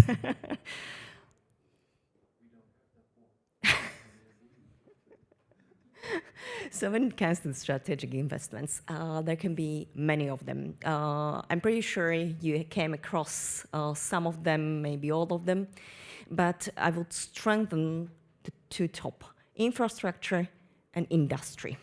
They are so much linked to each other, so you never really know, and especially in Slovakia, you can't really say what was first, the egg or the chicken. So either it was the incentive was first to build the roads, and then it was attracted and making the space for that industry, or thanks to that industry that was already in place there, that really needed a good infrastructure that needed to be developed. And that goes hand to the hand, and really is one coming into the other one and developing it step by step. When it comes to the strategic investments, it's something that really comes from the state. The state makes the decision that this strategic investment should come to the country. It will decide where it will go. There will be negotiations. There can be suggestions even from the company that would like to enter the grounds of Slovakia. But from the planning point of view, we have 4 basic levels. We have the national level. This course means Slovak Spatial Development Perspective, where basic strategies or orientations, development areas are given, where the stress on the development should be. Then we have regional plans, where you talk mostly about the connections, relations of the space, how it should be connected, where the polarization is, what is the more urbanized and what is the less urbanized areas. Then we have the land use plans that really go into details, that where will tell you really sophisticated, that's where exactly that road will be built. And then we have the zonal plans that unfortunately are not used that much anymore, but used to be used quite frequently in the past. On this map, you can see, let's see, perfect. You can see the road infrastructure. The black ones are those which are built already. The greens are under construction or planned. Some are already finished. For example, around Bratislava, this D4, for example. We can see these 4 major companies that entered the space and have been perceived as strategic development investments, let's say. The impact on economy is always really intensive. Of course, when you're talking about strategic investments, it's about the jobs. Yes, we will have more job opportunities. Of course, it enhances the regional improvement. It has an impact on the national strategies, GDPR and GDP itself. Export increases, especially if it is automotive industry, where nearly 80 or 90% depends on the company, goes really away. Of course, supply chains are really much supported. Infrastructure development is just blooming, as I was already saying. That's really like hand in hand to each other. Just a brief history. If you think that we started after 2000, that's not the truth. We started already before. Czech Republic, during the Czechoslovakia, was the leading partner or leading country in automotive industry, thanks to Škoda, Plzeň, Mladá Boleslav, etc. And Slovakia became the partner in the late 60s when Trnava Automotive was built, then later Bratislava Automotive, that was later on as the only company then overtaken by Volkswagen. And 2003, Peugeot came to Trnava, but I have to say it was not the same grounds. So we have one brownfield site from the former industrial zone, and this was built on the green land. So no brownfield redevelopment, unfortunately. And 2004 Kia, 2018 Jaguar. This is the distribution among the country. We can see a strong correlation with the already built infrastructure in the form of highways and the concentration of those companies mainly in the western to the middle part of Slovakia. Kia Motors was doing its decision to come to the European market and was concentrating on the Middle Europe. We won against Hungary, of course Czech Republic and Poland, and there have been several reasons why it happened. Qualified workforce. We already had Peugeot and Volkswagen. They knew their schools. There are people which are qualified, and they can just continue with this really already, let's say, history in automotive in Slovakia. Another point was the offered land near Žilina, which was very close to the airport. It is just on the edge, or really the railway is passing by that land. It is very close to the Czech Republic. It is very close to the Poland. It has very strategic position that is very important for any kind of industry and development. As well, the existence of waterworks on Vach, near Žilina, was very important for them, as the use of energy is very high if you have this kind of industries. There were other reasons, as they were having negotiations with all partners, especially with Poland at the end. They really were settled that Slovakia will finalize the highway to Žilina. Yeah, it is really finished to Žilina, not really continues later on. There are some other problems and obstacles, so it's still not finished towards Prešov, this upper route. Not unfortunately. They were promised some land tax concessions, that the cities will prepare the apartments for them, and many other promises that were made by our government. This is the space where we have this location of Kia. It is not that easy, of course, so why to build it somewhere where it is just on one side of one village, of one settlement of the area? No, we have to have it on 4. Teplička nad Váhom, Nededza, Gbelany, and Mojš. And that's the plot where Kia Motor is situated. If you compare it to the existing land of those 4 little villages, it's huge. It was planned as 280 hectares of new land that was taken for that. Something that you don't have. Just a comparison to the existing housing, this is the housing, oops, sorry.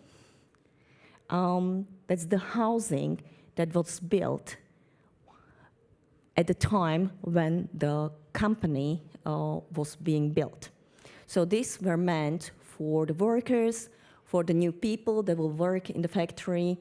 So a land take of another good 100 hectares. And you haven't seen the plans yet. They started in 2003 with the negotiations, signed the agreement in 2004, and that's when the problems really started. That's why I choose a nice case study when it makes sense to make it nice. Owners, there were 12,000 owners, 7,000 plot sites on 270 hectares. You can imagine that it was nearly impossible to fulfill the precondition for Kia Motors that the state will buy the land from the owners and prepare it for the construction within 2 months. That case took several years. I will explain it a little bit further on another slide. But at the end, the work started as planned, and in 2000 finished, after quite a very short time, the works were finished, and in 2006, already the beginning of a normal production began. Direct state investments. We have heard already with the previous presentations that there are some incentives, there are some stimulus for the business to come.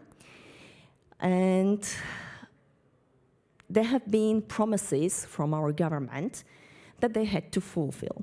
And in the case of Kia, there were quite a lot of them.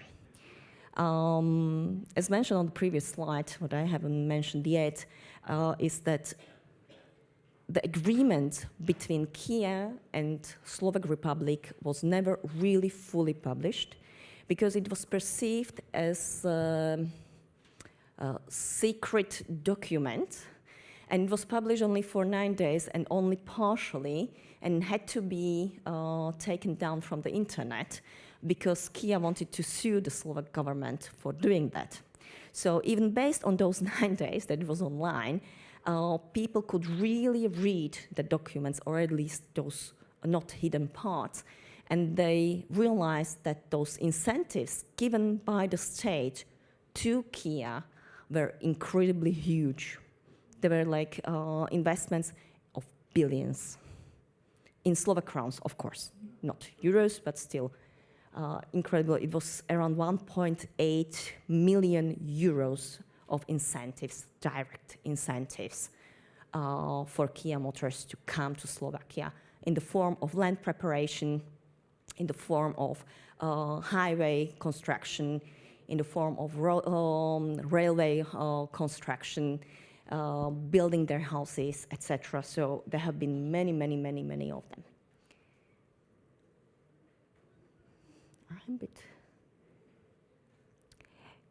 When I was saying that there were problems, and when the problems started, when you have 12,000 owners, it's nearly impossible that everything goes smooth, unfortunately, and especially not if you are in Slovakia. The process started, and the people were given 95 crowns per square meters at the beginning for that land where the Kia Motors should have been built. At the end, they managed to get 350. There's a very long story. We can talk about it later.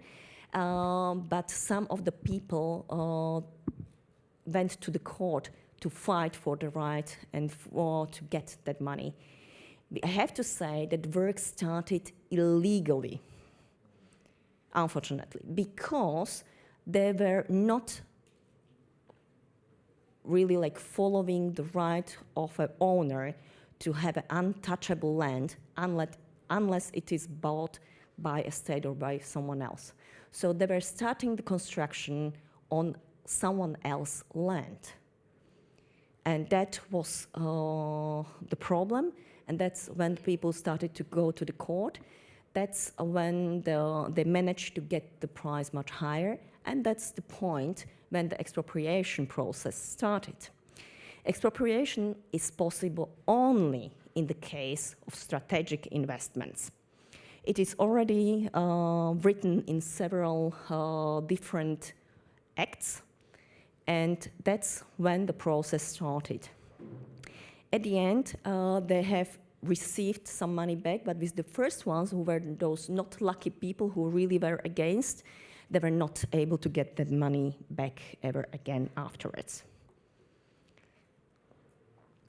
When we're talking about legal, illegal, that they started the wall construction illegally, yes, in some parts, because the land was still not in the hands of Slovak Republic, so they actually hadn't had the right to start it with it.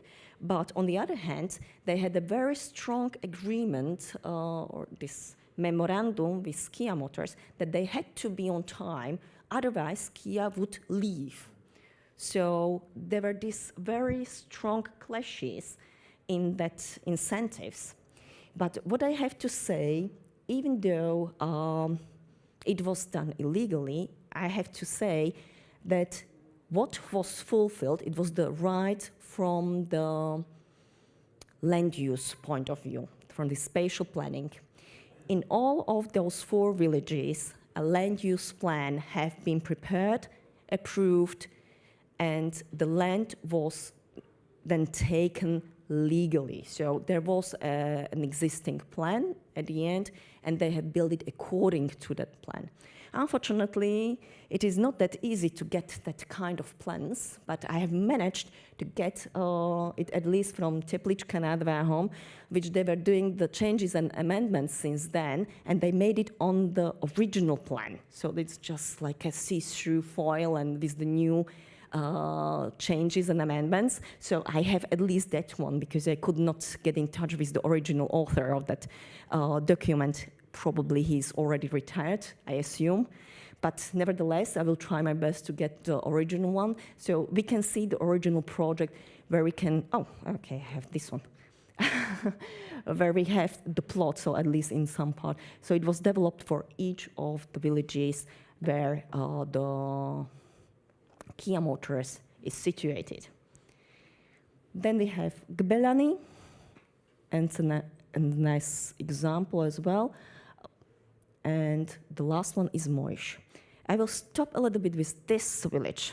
That's the only village that had like a 100% surplus of people after building Kia Motors. It is the smallest village. It's actually only a small little part is under the Kia Motors, but it was influenced mostly by the new development, especially of the houses. If you can remember one of the previous pictures that I was showing, the development of the housing was quite significant, but luckily enough, I have to say, it is still not in the extent as planned in the land use plan, because then will mean like the triple the size of the original village. They were, I think, having like 500 inhabitants before Kia Motors came, and now they have just something above 1,000. And I mean, that's a very significant increase. And of course, it was just putting the housing. Where are the amenities? Where are the services?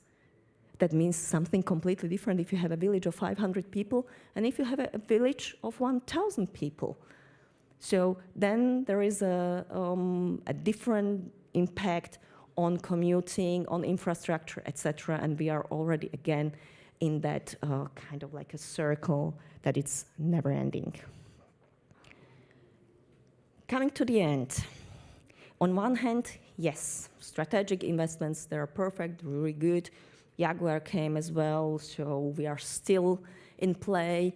On the other hand, it's a very vulnerable investment.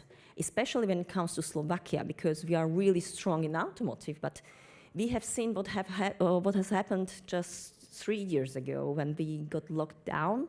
We were at home, and there are those workers who are not allowed to work. We academicians, we just sit behind the computers and we can go on somehow. It's stressful, but we still can do it somehow. But not them. They have to work. So this is one of the things that maybe the state should think about before really only focusing, I mean, in the case of Slovakia, only on this automotive industry. Of course, increase of the employment rate, of course, increase of the housing and better infrastructure, better railways, roads, etc. But on the other hand, not very see-through process, something that is being hidden, increase of the retail prices. So especially on one hand, yes, we make it more attractive, we build more, but on the other hand, for those people who were already living there, it becomes that space not affordable anymore. That's exactly what you were mentioning as well before. So on one hand, yes, we are increasing, we are making something better, but we are making it harder maybe for those who were already just on the edge beforehand. So there are always all those pros and cons, but we have to say, in general, this really very well chosen location near to Žilina, just a few kilometers, really like 3 kilometers, was a very good choice in order to win that big investor, win above all other countries, and has helped the increase of the employment in nearly 10%. So the unemployment rates were above 15% at the time, and now they're around 6%, and that makes quite a lot of increase and support. Thank you. Thank you very much. So are there any questions? Yes. The microphone. Is basically, I thought that Volvo has come to Slovakia, to Košice, or not yet? Not yet. There is still Volkswagen only partially. Okay, and my second question was like, I kind of don't believe that Slovakia is only automotive country, but I believe there is also a strong different industry, like there is Samsung, Henkel, Matador. There are lots of strong brands like this around Slovakia that are also important. So what is your point of view on this?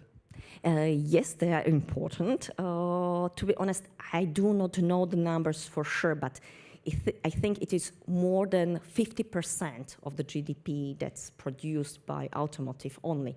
And I'm pretty sure it's around 60 or something like that. So that's pretty a strong one. Yes, we have those as well, but they do not take so much land. They do not go to the greenery that significantly as the automotive industry. Unfortunately, that takes land. They rather stayed in the former areas of the former industries. I would say they are not that eager to win the land. They are eager to get the knowledge, and they're more sophisticated, I would say. So they even use the brownfield sites. I'm not saying always, but they still go for this. So they're much smaller in investments. And on one of the slides, it was written like the strategic investment is perceived when it's above 1 billion Slovak crowns, at that time it was. And that those you have mentioned were much smaller. So they are not, from this point of view, perceived as strategic, and that you can just expropriate the land and just do what is necessary in order to keep that investor. Thank you. Another question? Maybe I could give some comment, not a question, but I worked in a municipal office in Trenčín, and I know how we dealt with or how we accepted one big investment there. It was on greenfield too. It was not as big as these ones as were presented, but it was big enough to change many, many things in our city. And I mean that this is a perfect example how, let's say, the central strategic plans could influence the local planning. And it is something terrible from the point of view of a small village. If you imagine that there is a decision made by state who decides that something as big will come to your village, and where are your visions, where are your plans, where are your all, economic, social, cultural, and all these effects of more people are coming. You need more streets, more, traffic, and that's the nature is completely changed. And so I think it is okay from macroeconomic point of view. It's always maybe good for the country, but I'm not so sure so because I'm more for the diversification, even of industry.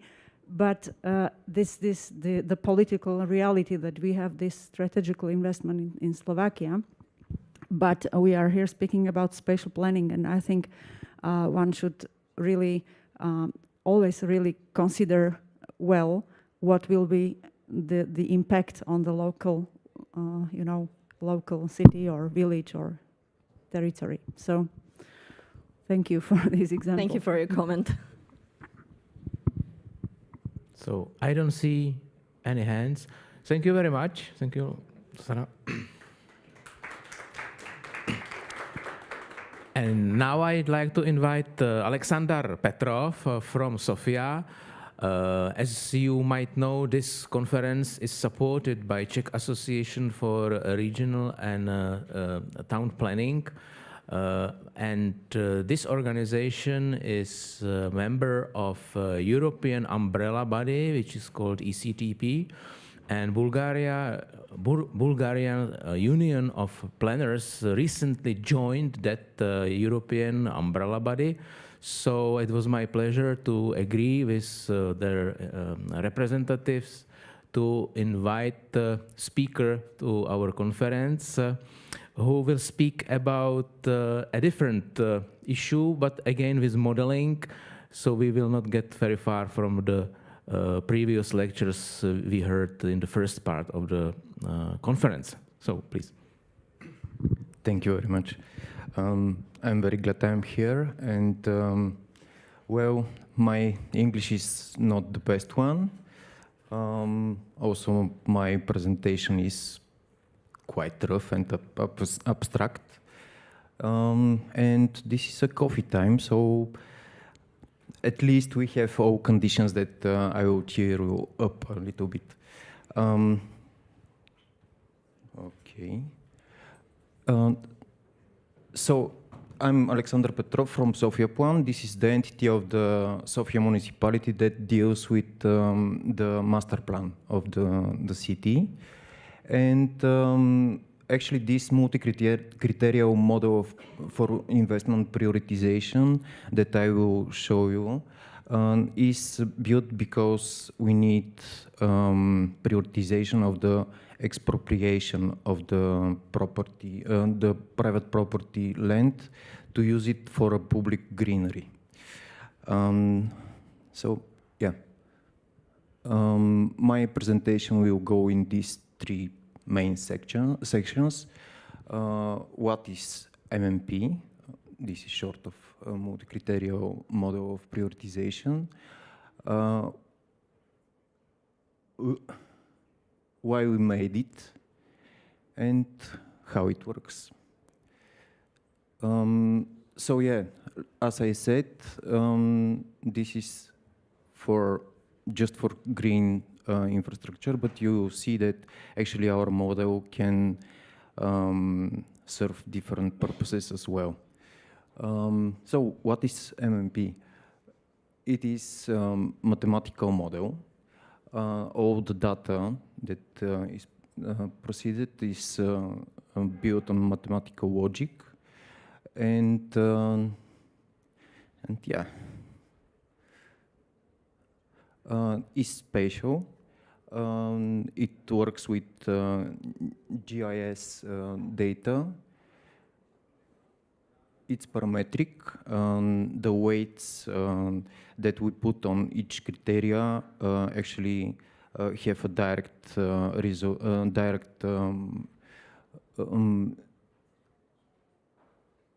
effect on the result of the model. It's smooth criteria, in the name is written, and it operates simultaneously on multiple criteria layers. It's systematic. The data it works with must be in a format suitable for machine processing. And this is the part that I would tell you that actually this model was a purpose for our municipality to deal with data normalizations for the first time in this scale. For example, because we had to filter somehow which parts of our urban development plans, which zoning are exactly for greenery. And in the attribute values, we found that the word uzelenjavane, which means greenery, was written in 51 different ways. A lot of mistakes were taken. For example, the letter O was written with zeros sometimes. The reasons for this are a lot, like digitizing by a wrong way or typos or whatever. So yeah, this is something just like common for all the difficulties that we had. Widely applicable, the same model filled with different criteria can serve different purposes. And highly efficient. For a few seconds, it can deal with data that is impossible for the human mind to perceive. So, with all of that, actually, what MMP tries to do is to turn this one into something more like this one. It evaluates the plots, the private property plots, and they get a score from 0 to 1,000. And by this way, the municipal administration can have a much clearer image of which territories had to be expropriated first.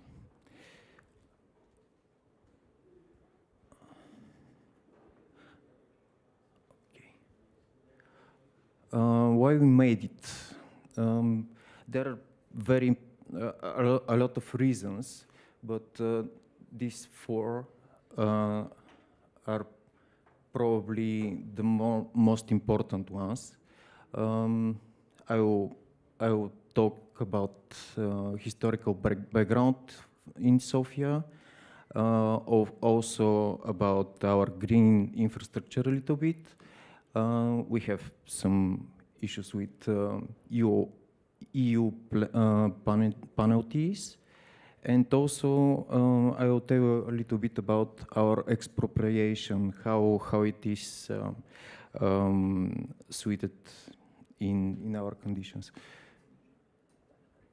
So, for the historical background, there is a little bit about politics. After socialism, a lot of things are changed on municipal and on national level as well.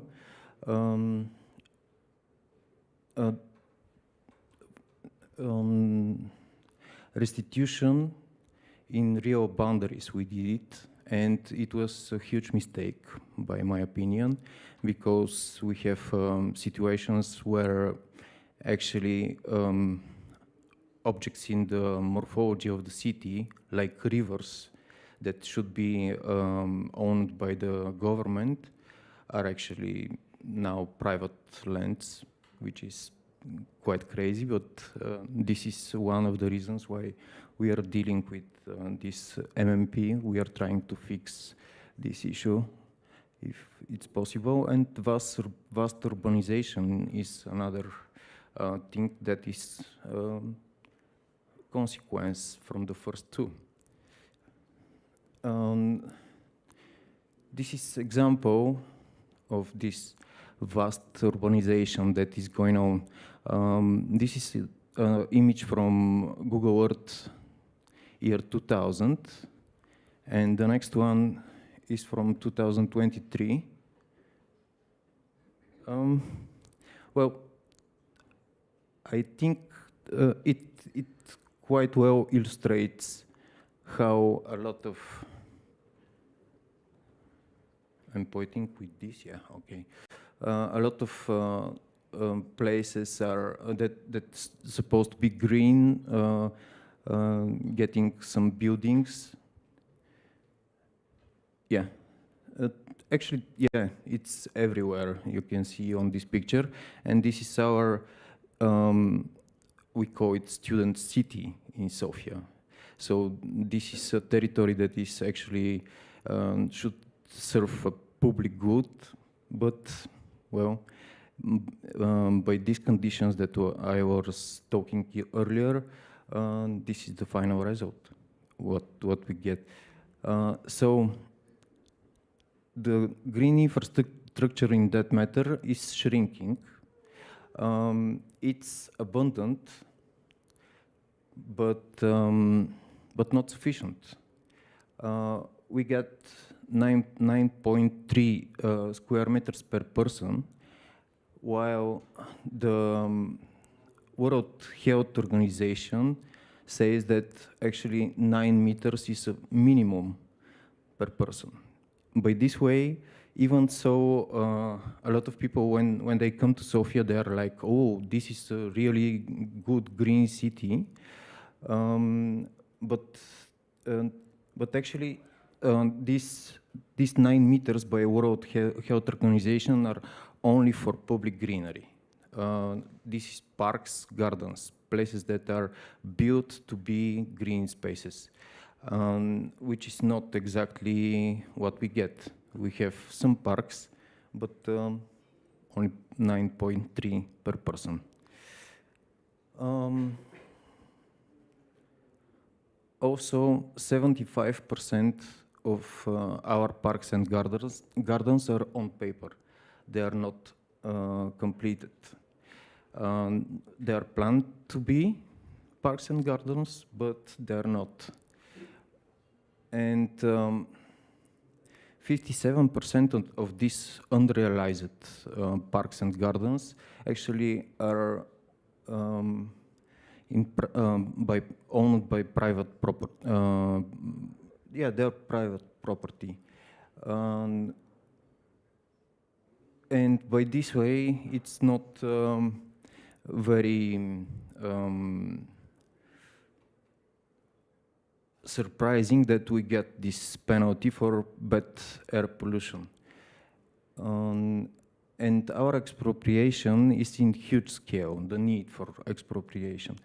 Those are over 35,000 acres that we should expropriate in order to build the parks and gardens that are on paper. And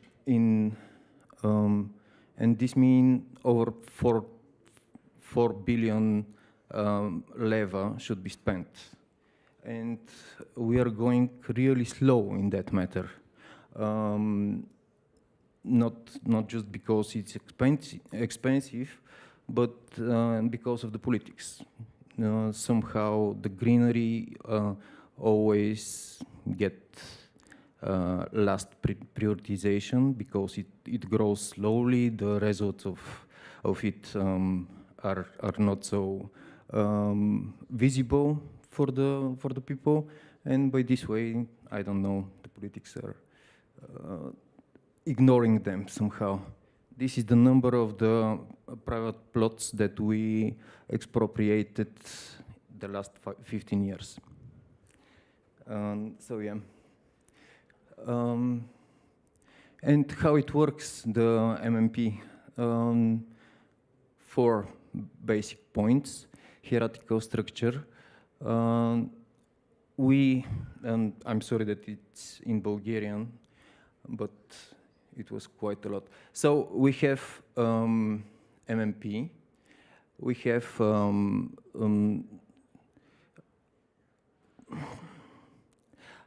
timestamps. We need to expropriate in certain moment, because otherwise the municipality can't expropriate it anymore. The private owners can sue the municipality, and the expropriation will be curbed. And actually, the second circle shows the genus, we call them, of criteria, and there are a lot of them. For example, the size of the plot, how much territory of the plot is built up, sealing the soil, and so on and so on.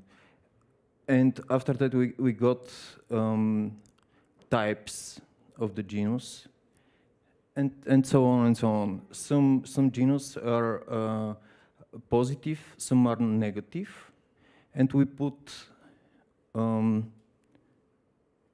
weight factors on each genus and on each type. And by this way, actually, we compare them and we evaluate the plots. And some math, all of this is, as I said, based on mathematical logic. And those are the two formulas that we are using.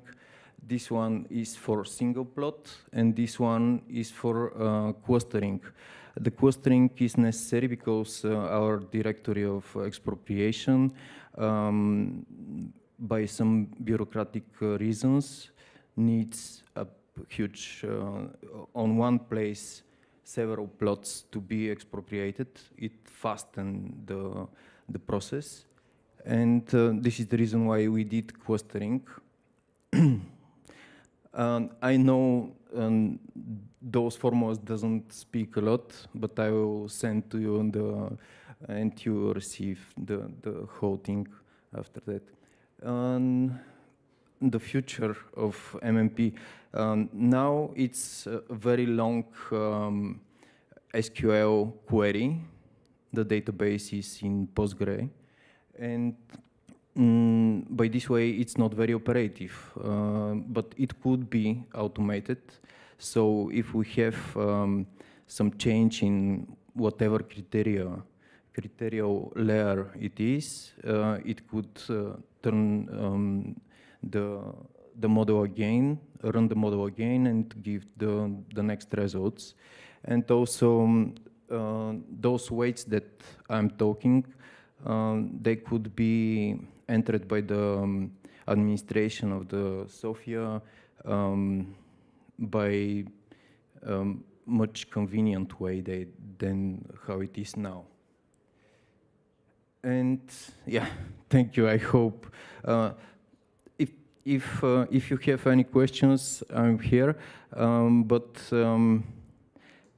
I would say that actually even our chief architect thinks of MMP as a black hole that you throw something in it and it brings something. So if my presentation wasn't clear, this is the first attempt that I am trying to explain what is in my head when I did MMP. Thank you. Thank you very much. I'm glad that you showed these formulas, because every year we have formulas nobody understands, so that we keep the tradition. That's good. So, questions?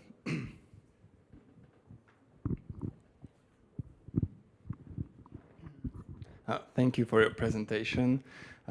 It really sums up how the urban development and the wheel is decreasing the more you go to the west. Like we've seen the Netherlands, which is very inspiring, but then we have Czech Republic, which is then you can see that in Slovak Republic, when you want to build something, it has to be illegal first. And then you have Bulgaria, where nothing is built. So, as I got it from the presentation. So, when you see a presentation or the wheel or I don't know, like how they do things in the Netherlands, like how you see it, like is it something approachable, or that you also want to go this direction?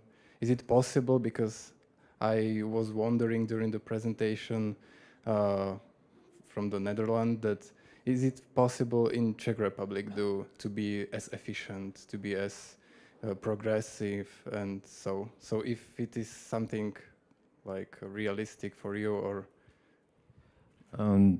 absolutely. Thank you for the question. Absolutely, I think we have all the technologies that we need to be very efficient in how we deal with urban development, but there are a lot of stops. Like I don't know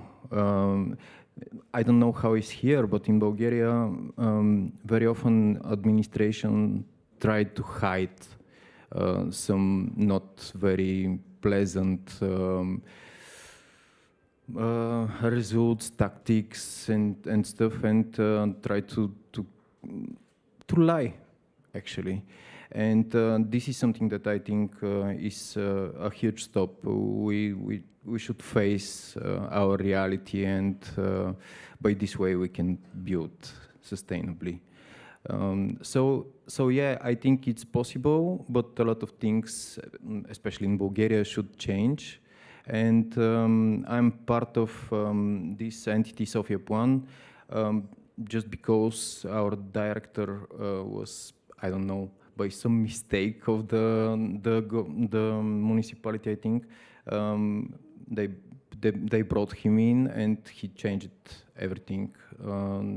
We are working in very different way than the rest of the municipality, I would say. Very often when we are talking with citizens, they are surprised that we are not a business entity or something. So yeah.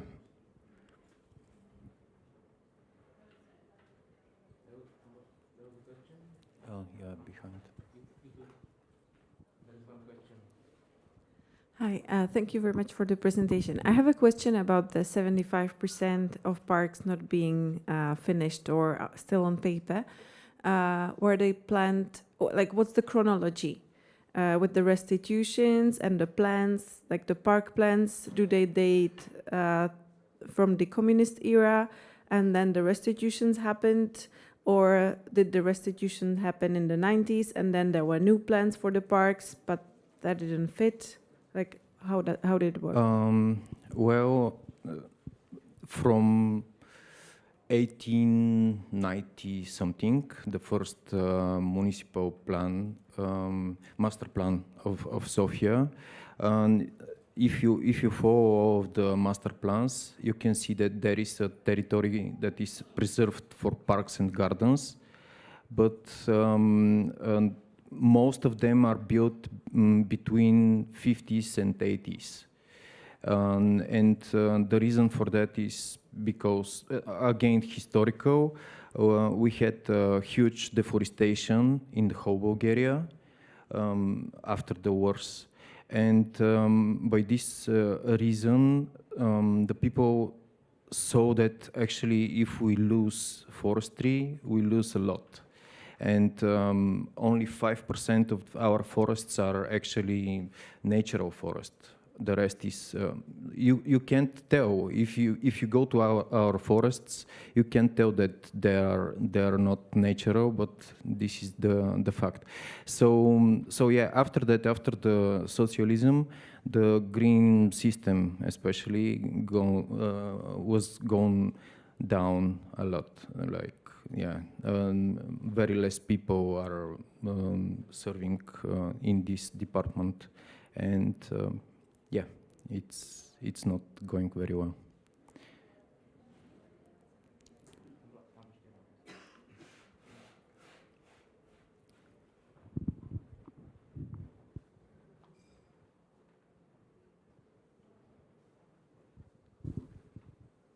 Děkuji za podnětnou přednášku. A je to velmi problematické téma, veřejná zeleň. V kontextu historie a reality bych měl, a ještě s ohledem vlastně na celkové procesy v Evropě, nebudu mluvit o jiných zemích, bych měl krátký dotaz. Je reálné, že se zrealizuje veřejná zeleň v rozsahu, v kterém je v plánech? A ten kontext je, v Anglii je nemyslitelné, aby někdo zabral téměř 1 jediný čtvereční metr z veřejné zeleně pro komerční účely. Takže jak je na tom z tohoto pohledu Bulharsko a Sofie? Děkuji předem za odpověď.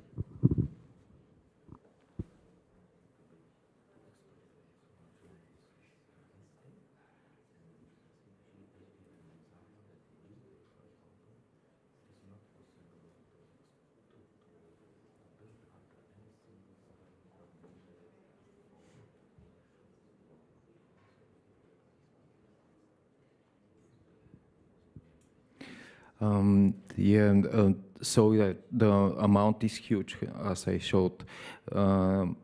It's not realistic, I think.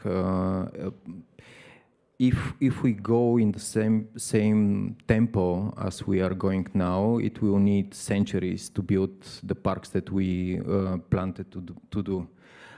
In that matter, we are looking for, let's say, innovative solutions to build these parks, probably in some public-private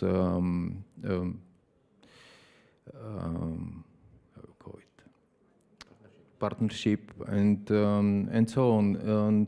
But in that matter, we also should be really careful, because public greenery is something that is very complicated, as you said. And yeah, we should be very careful. But for sure, just the expropriation itself wouldn't solve the problem, for sure.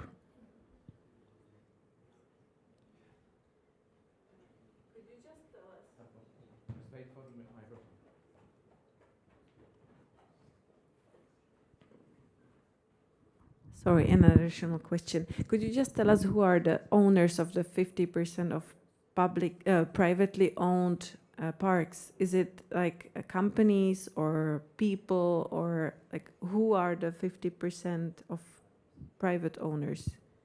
Well, I don't know them in person, but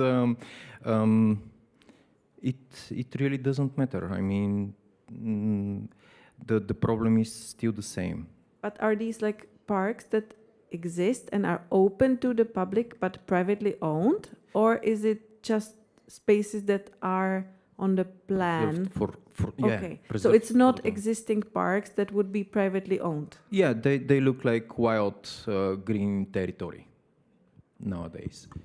Yeah.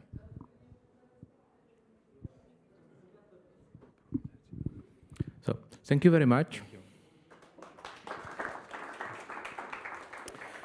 And now I will invite two speakers from IPR Prague, a planning institute. The first presentation will be about a report which was relatively recently published with a focus on public financing. Thank you. Thank you very much for coming here today. I'll try to be brief and present the main thesis of a report we published a few years ago. Actually dates back to 2019-2020, and it's an analysis we did here in the Prague Institute of Planning and Development, especially in the strategic office and the city development section. I'll talk about it a bit more later on. So we have three main points in my presentation, which correlate with the three main theses of this analysis. The first one is how wealthy is Prague? We talked a bit about GDP today, so I'll be talking about GDP a bit more in a few minutes. The second part is about Prague's position in the Czech public finance system.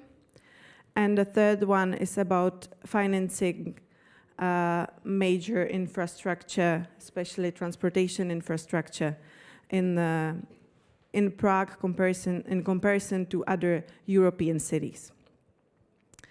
So how wealthy is Prague?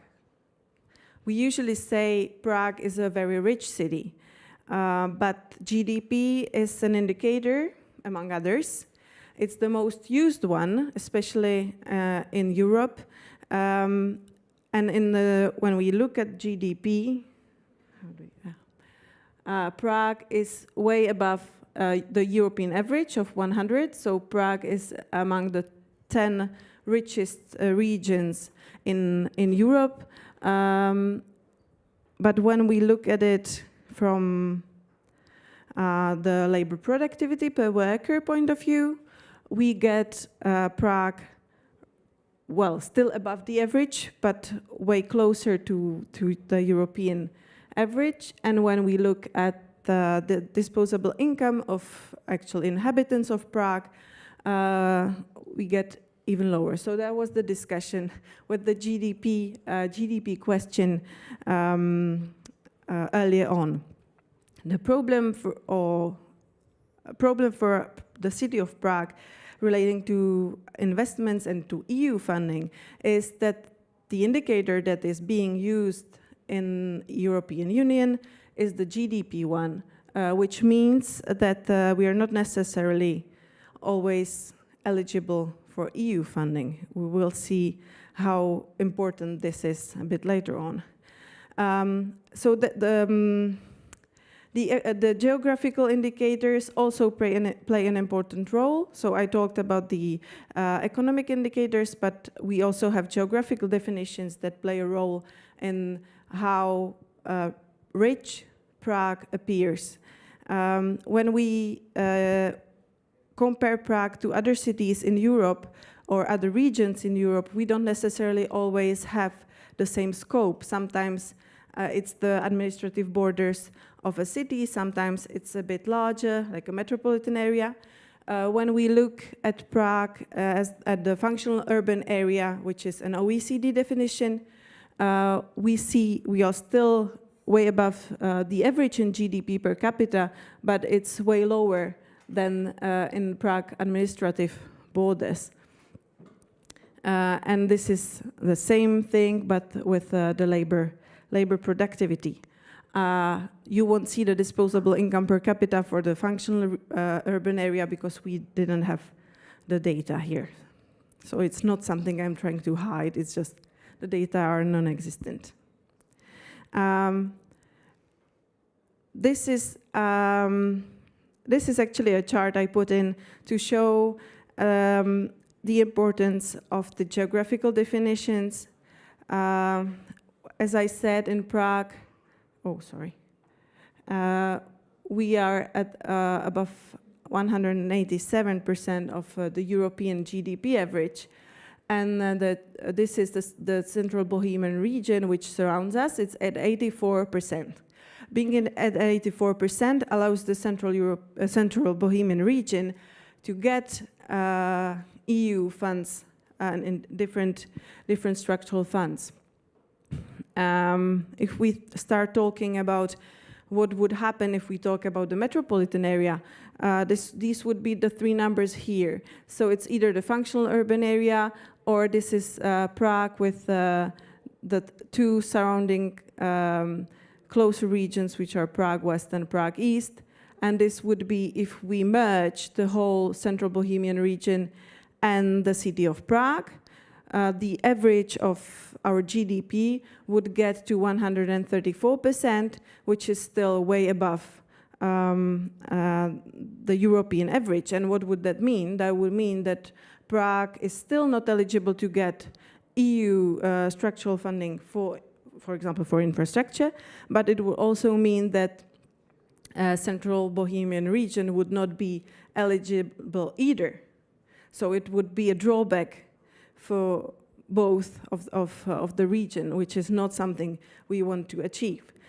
So my first conclusions, I will do a small conclusions for each of the parts, is that we are a city that still needs investment in major infrastructure projects, for example, the metro or some ring roads we are planning on building. But as of today, we are not eligible for EU structural funds because we have a very high GDP. But as you will see in my next part, is that given the Czech public finance system, our high GDP doesn't necessarily reflect or connect to Prague's municipal budget. So the money doesn't always get back, like the money created here in Prague doesn't always get back into the municipal budget, which means we are not necessarily able to finance all these major projects by ourselves. We have in Czech Republic a tax redistribution system, which means every city or municipality or region gets from the state money back from the global tax collection. And this system, which is called the RUT, the BAT in English, seems advantageous for Prague when you first look at it, because there is a higher index for the city of Prague, since it's a capital city, so we get more from the state budget than an average Czech municipality. We actually get 2.8 times more, so almost 3 times more than an average Czech municipality. But Prague is not only a municipality, it is also a region. So when you add the region BAT, which is a lot linked to the surface of the area, it actually lowers the index to 2 times more than the average Czech municipality. And when you add the governmental transfers, which are lower for Prague than other municipalities in the Czech Republic, you get to 1.4 times the average. What is interesting is obviously Prague has a certain amount of inhabitants, but we also service and welcome people who come to Prague every day, who come to work here or visit or go to school or to the doctor. And if we count these people, it's basically 1.4 times the number of Prague's inhabitants. So we would get to one times the same amount as any other municipality in the Czech Republic.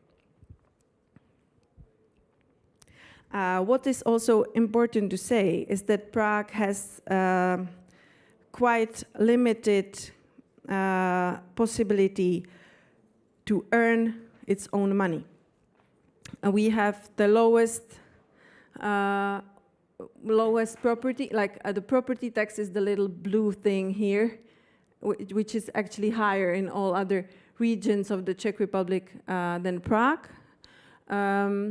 And when you look at the other taxes and incomes, it's quite similar to other regions in the Czech Republic.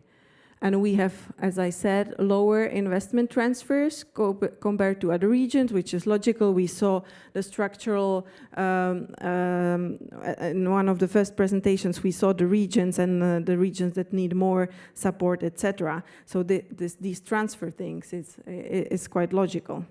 But what I want to say is that we have a very strong redistribution element in the ways we finance municipalities in the Czech Republic, and we don't have, except it for the public, for the property tax, we don't have any other tax that would directly stay in your municipal budget, if we don't count the hazard tax, which is, well, hazardous. This is the way, if we look at how much Prague gets in revenues per capita compared to other Czech regions, which are the blue ones. This is the tax redistribution system, the BAT. If we look at, oh, I need to point this way, sorry. If we look at transfers, Prague gets less than the other regions, and if we look at what our other sources of revenue are, we are right above the average, but not very much high up. If we look at it by, well, this is not per capita, this is the GDP. It gets even lower than the first chart. So my point here is that we have a redistribution system, which is something we need because we want to develop as a country, not necessarily as Prague being the only area that develops. This is not the way to go. But the money we get is limited. We can't really adjust it. The only thing we could adjust is the property tax, which is a very small amount. So we could still double it, but it's legislatively limited as well. And what I want to say is that Prague is 25% or 26% currently of the Czech GDP. So the more we manage to create as of GDP in Prague, the more would be redistributed also to other municipalities in the Czech Republic. But nowadays we don't have any incentives for the municipalities to welcome new investment because there is no direct part of the tax or the income that could be kept in the municipal treasury. And this is for Prague, but also for any other municipality in the Czech Republic. And now a little comparison with other European cities. Sorry, my timer. Generally speaking, Czech public finance system is rather average. We are somewhere here. So we have, this is, the red one is what the state collects, and this is what gets to the municipal budgets. This is something different. This is how much local governments get, so the local government revenue for each of their inhabitants. It's in a purchasing parity, so it has been transferred all to US dollars, so we can compare the different states you see here. And the thing is, so we have some taxes, we have transfers, we have fees, and a little bit of assets and capitals, but it's, well, it's quite limited compared to other more decentralized states in Europe. So you can obviously see the more like federal systems or decentralized systems are higher up here on my chart. What I said is that we have very, very limited tax autonomy for Czech municipalities, and a quite limited income from fees. Fees meaning parking, like parking income, for example, for Prague.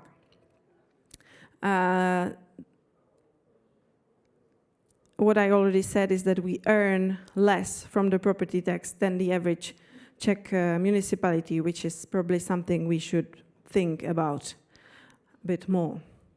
And now to the infrastructure. So who pays for transportation infrastructure here? Since I have a limited amount of time, I only choose to speak about metro. For the metro lines in the last 15 years, so these are either like new lines being built in European cities or parts of already existing lines that were added. So for the example of Prague, it will be the new parts of the line A, the green one, you will see here. This is a picture of what happens in Europe. What you see here is the old member states, so the ones that were part of the EU before 2004. What we have here is the new member states, so the one that came into EU 2004 or later on. The main point here is that on average, the cities contribute about 1/3, a bit less than 1/3, to the budget when they build new metro lines. It's very similar in the new EU countries, because what the state gives here is basically state plus EU funds for the new member states. What happened in Prague for the metro line A was that we got a little bit of EU funding, and we had to put 57% from the municipal budget to build this metro line. And obviously this was roughly 15 years ago, which would mean that in 2024, we are obviously not eligible for this thing anymore. So that's why when we talk about building line Metro D, or when we talk about building like the city ring road, we couldn't be using any of the EU fundings for this as of 2023. And the discussion between the state and the city is an important one, like, should the state give us some money? Well, my opinion is of course they should, because then the development continues later, like it has an effect elsewhere in the surrounding region, but also in all the state, and maybe even further on within the EU.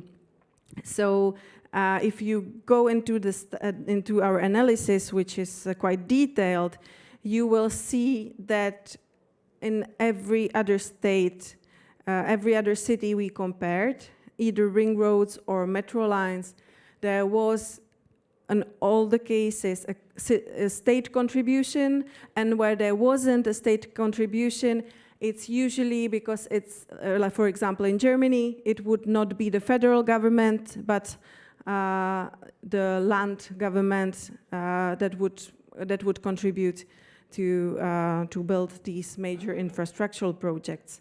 What you will these are my conclusions. I already said all of it in the previous part, but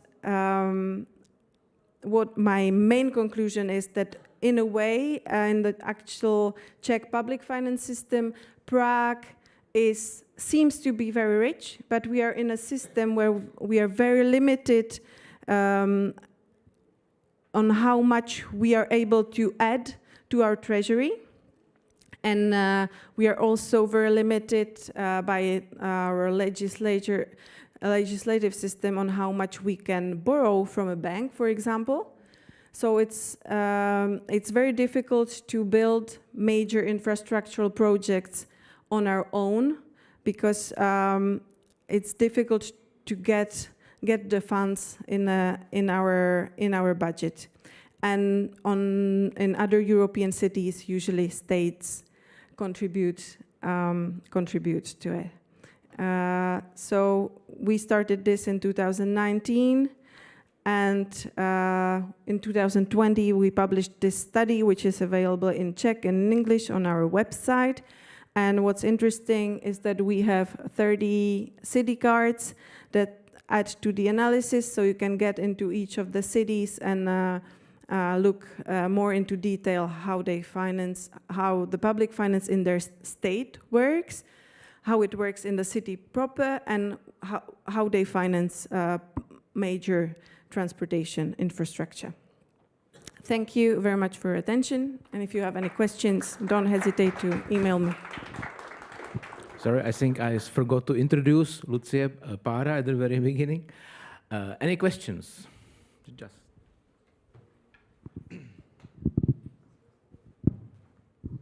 Oh, thank you. Thank you for the presentation. You will be focusing on revenue stream, and I didn't see anything else. But principally, the wealth is not only about the revenues, about the GDP, as I think, but it's also about the wealth, about the assets you've already produced. So I may have 3 questions related to the wealth and to the financing structures. So in comparison to the others, is Prague efficient in its cost management? Aren't there any sources coming out of the costs that could be used for the infrastructure development? The second question is how Prague has been working with its other assets to generate funds for infrastructure development, because Prague is not dependent, or is not dependent, is currently dependent only on the revenues coming from the budget. But Prague has also a lot of assets that have been sleeping and nobody's been working with those. So how do you deal with these assets to generate the funds that could be used for that purpose? And the third question, what other financing structures Prague has been working with, meaning sort of public-private partnerships or something else? So there are 3 questions, meaning going further beyond the budget revenues only. Thank you. I remember the second and third. Could you just come back to the first one? The first was the cost management. Yes. Cost management is definitely something we could work on, not only in Prague, but maybe in the whole of Czech Republic.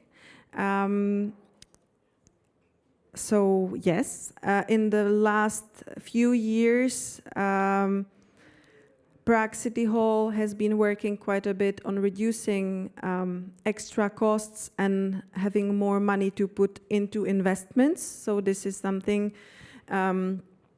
the previous deputy mayor for finance was very keen on. It was also in cooperation with him and his office, we did this analysis I have just shown here. But I definitely agree this is something we should be working on.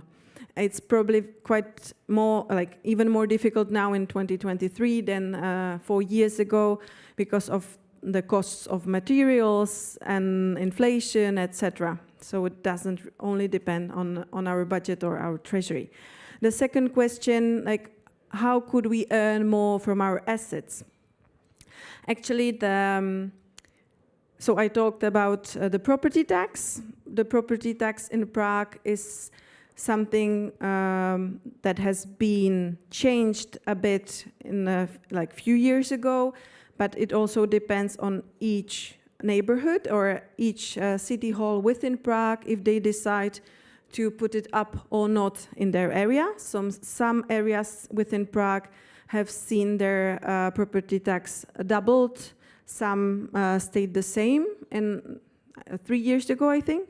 But it's like 4 or 5% of Prague's budget, so Prague's income. So it's not a big part. Then the other assets, so obviously there is a lot of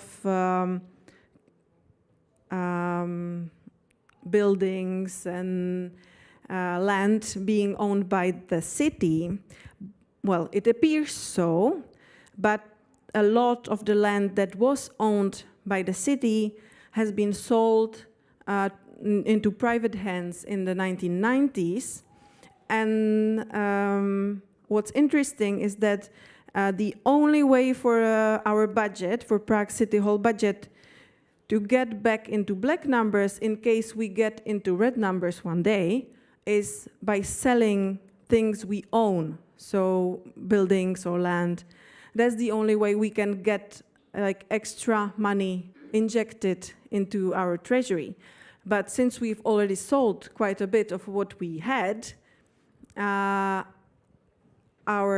hands are a bit tight in this, and they are also a bit tight in relation to development of some areas in Prague where you have a lot of private investors. But since the city owns small shares of land there, our leverage to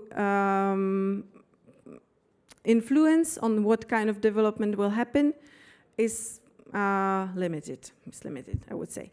And the third question was, oh, sorry. Just the other financing structures like public-private partnerships. Yes, the public-private partnerships, we also did a little study about public-private partnerships a few years ago in a European comparison as well.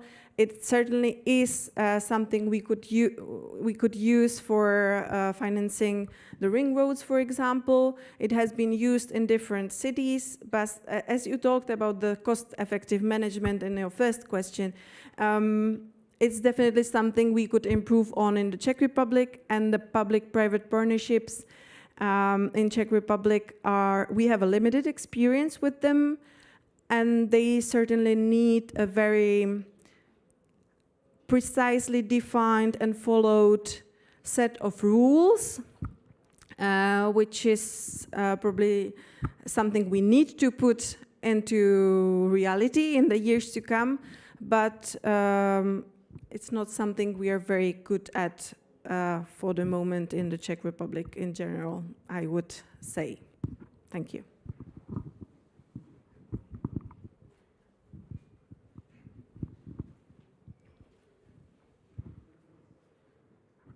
Hello. Can I ask? I felt some contradiction in the presentation. Okay. You at first hand you nicely explained the differences between tax income, VAT, but, and you told us that Prague is 2.8 time more money from this income than other cities, and that's the point for your presentation, because Prague is from Czech legislation city and region both. Yes. And that's why Prague has more money. And at the other pictures, you told that Prague should become money from region, but it doesn't work. Well, there are two things. One is that the public discourse and the media discourse about Prague richness, actually, notably in 2019, and the discussion between the Czech government then and the city hall, Prague City Hall then, was about Prague gets 3 times more money than any other municipality. So that was the starting point. And what I wanted to say is that if you count, as you said, we are also a region from the legislative point of view. If you count all the other things, then we don't get 3 times more money. So that would be we get roughly the same amount of money as everybody else, and we have way more national functions. So the idea behind this was that we shouldn't be getting more money maybe on a regular basis from the government, but the government might see the point in giving some extra money for special infrastructural investments that would benefit the surrounding region or all of Czech Republic indirectly. So that was my main point. But there is no reason for that. That's not special in infrastructure project for Prague. Prague is big city and also region from legislative, so there's enough money for this metro. If I point some numbers, Prague has now from BAT 2,000 2,500 euros per year, I think, per person. Normal city has 800. So you have 1,700 euro per year. It's 1.7 billion more than if Prague has normal city money from BAT. It's 1 metro per year. Yes, but if you build the ring road, around Jihlava, for example, okay, Jihlava might get 800, as you say, but the region of Vysočina will get the additional 1,000, for example, or 1,300. For road network, because Vysočina region is big. Yes, region. but it will be the ring road in Jihlava will be built from the regional money, a bit of city money of Jihlava, and a lot of EU funds, which is something we can't get in Prague. Not really much road network. Now it's much more from regional money. Yeah, and you must see that the region has much more space, and the roads are longer from the. You see that there is no such density of people. So I think there is a lack of logic between the BAT income and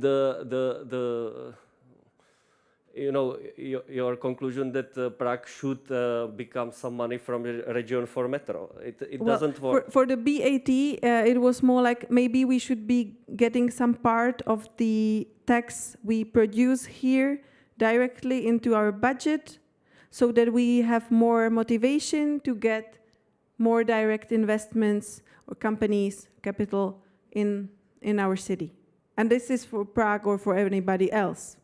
This is a question. Okay, this is a question. Discussion about but if solidarity and something like that. Yes, well, I agree with this. We need to redistribute. I obviously agree with this, and we have a limited amount of money for the country, But maybe if you read the study and then don't hesitate to contact me after you've read it. Thank you. Thank you. But I think the question was answered. So thank you. Thank you very much. And the other speaker from IPR is Zdenka Havlová, who will introduce quite new, if I'm not wrong, quite new outcomes of research of new demographic development of the city of Prague. Thank you very much. Good afternoon, ladies and gentlemen. I got a challenging assignment for Professor Řezáč to do it in 10 minutes, so I'll try. My name is Zdenka Havlová, and I'll be talking about the Prague population and public amenities projection projects that we recently published. I think it was June, yes, of this year at the Prague Institute of Planning and Development. As the organizers have mentioned, Prague Institute of Planning and Development, or IPR, is the place where you are now, and there we're supposed to be in charge of the development of the city and the future of architecture, urbanism, development, and all of it. And in the part where I work at, which is the Office for City Analysis, we believe that to propose good proposals and to see the future well, we need to understand the city well. And we need to understand not only what has happened, what is happening now, but also what might happen in the future. And that's what the project I'll be talking about today is about. It's about public amenities. When I say the word public amenities, what do you imagine? I imagine you think about things that improve your quality of life, that fulfill the basic needs for us. That could be education, it could be healthcare, it can also be relaxation outside in nature, it can be where we play, adults both and as children, and where we do sports, where we are active. It can be where we are taken off when we get older, but also where we get in culture, when we see plays, read books, where we shop, and finally where we rest in peace after our time is up in the world. And which of these are publicly funded? Well, I think you would agree with me that most of them, apart maybe from the shop and retail, there is public funding in all of these amenities.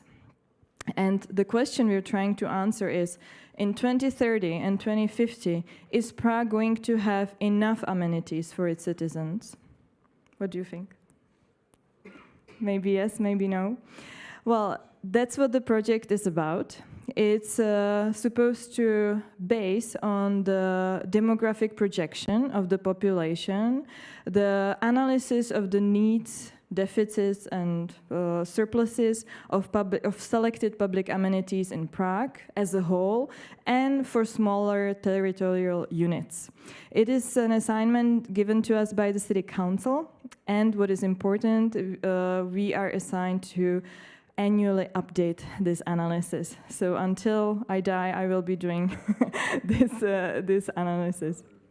It has two main parts. The first one is the population forecast up to 2050. We do it in 5 variations, which is unusual if you know demographic projections, and evaluation of total of 7 types of public amenities. The outcome is a publication, and that is available. There will be a link at the end, and also we are preparing an interactive online dashboard, which will be available next year in spring, where you can really look at the numbers in more detail. How is this used? Well, the main point is so that the City Hall, the City Council, and the City Assembly know where to allocate finances. Of course, as we have learned from Lucka, the finances are limited, and we need to find out where they are needed the most. And also for the current Deputy Mayor for Development, who has been in discussion with the developers of residential projects, it's a good base for decision on what public facilities and amenities the developers might contribute on. It is also a source for the Prague municipalities to monitor the condition and needs of their areas, and we hope it might also be a good material for any planners, students, and developers. So let's talk about the population. I think I'm not going to tell you anything new when I say that the number of inhabitants is increasing, and we expect it is going to increase in the future as well. When we start with 1.28 million of inhabitants of Prague in 2021, we will most probably get to 1.67 million inhabitants in Prague in 2050, which is quite a lot. And as you can see here, as I've mentioned, we are working with different variations with the realistic projection, but also we consider, so what if we build up all the available area based on the city plan? Or what if nobody moves anywhere? That's the lowest one. Actually, if nobody moves anywhere, the population of Prague is going to be decreasing, which is an important thing to remember, that the increase of population is because of people who are moving to Prague from elsewhere.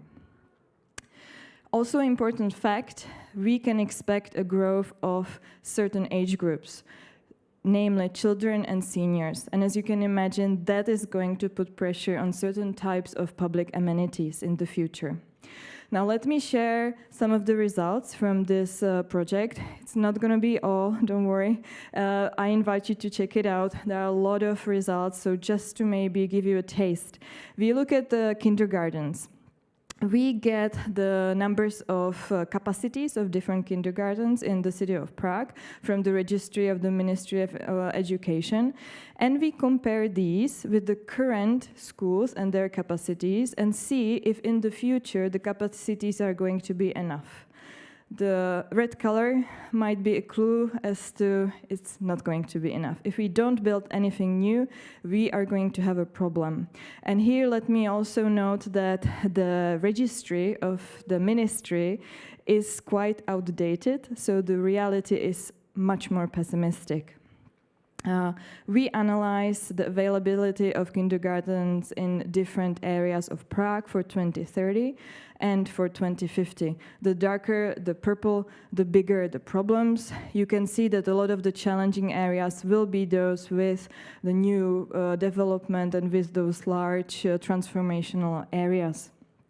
Another type of analysis that I will show on elementary schools. Here you can see that for elementary schools currently, based on the registry, we're okay. But again, if we don't build any new elementary schools, we're going to have a big problem of 18,000 lacking spots for the kids in 2050.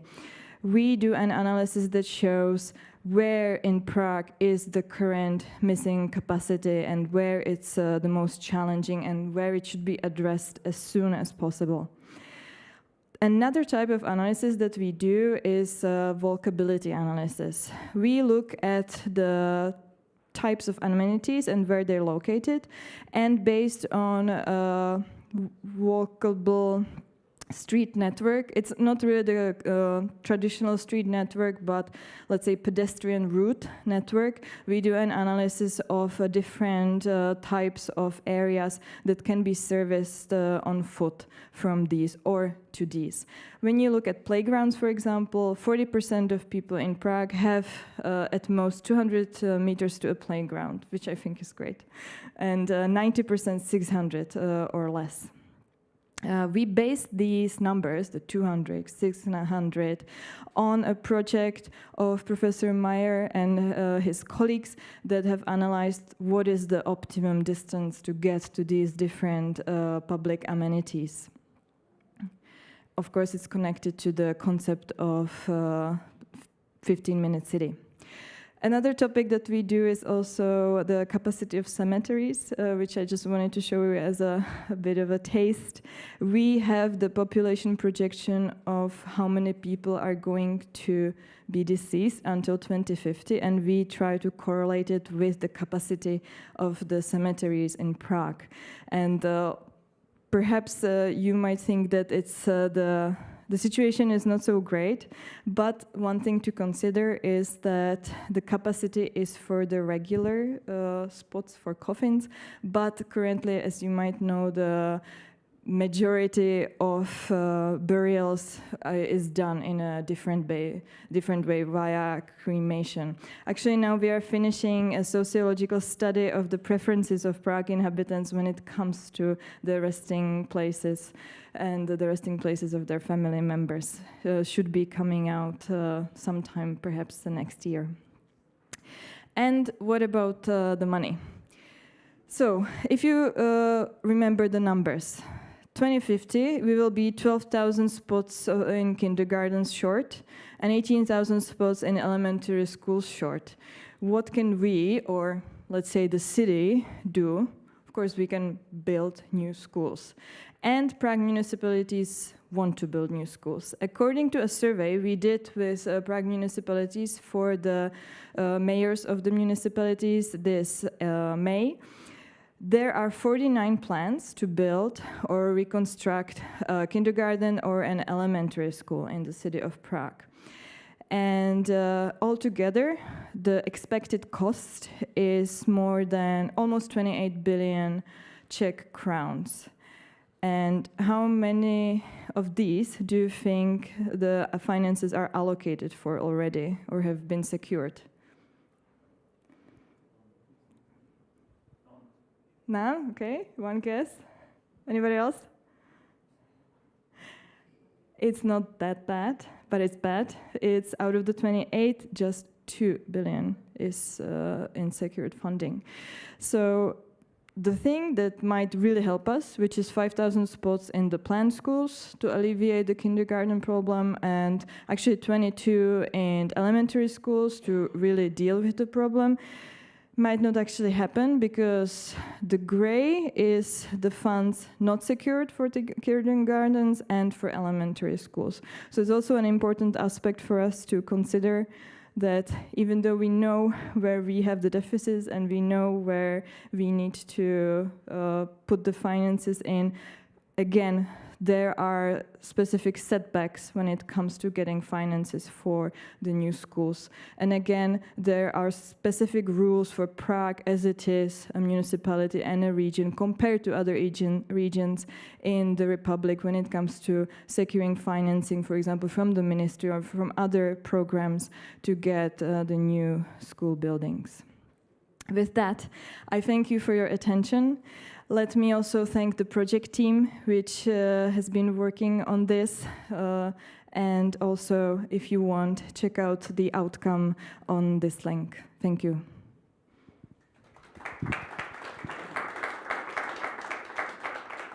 Thank you very much, because we ran out of the time. So one question.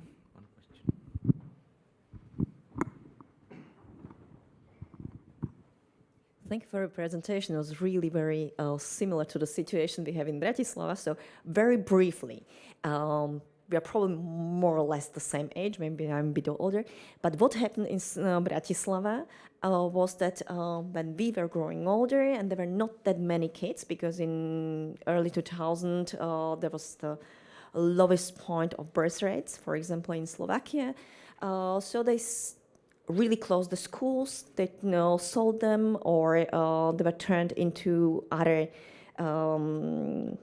amenities, really, or they are as a brownfields. That's the same for the kindergarten, especially the kindergartens. It's like half of them in my districts were closed. And then when the boomers came, so when the delayed birth were having the children, then they realized they do not have enough spots. So my question is, I know that you want to build new schools, new kindergartens. Do you, in a case of Praha as well, have this kind of like empty or left behind schools and kindergartens that could be, again, be returned that original function as it was? Or what happened to them, or if you had at all this kind of situation in Prague? Thank you for the question. To be completely honest with you, I don't have the data to back up what I'm going to say, so it's going to be from other analyses that we have done. From what I know, it's not as dire, because as I've said, there is a big percentage of foreigners who come to, and by foreigners I don't mean just foreign nationalities, but from outside of Prague who come, and that tends to be people in a certain age who have children quite soon after moving into Prague, so there hasn't been, to my knowledge, such a huge problem. But what I know has happened is the privatization of some of these buildings that have been sold, those that are owned by the city, to private companies who might or might not have school there. In some places, yes. But we are basing our analysis on the premise that everybody is eligible for free, publicly funded education. So those are not in our analysis. So, I'm sorry. Thank you very much. Thank you very much.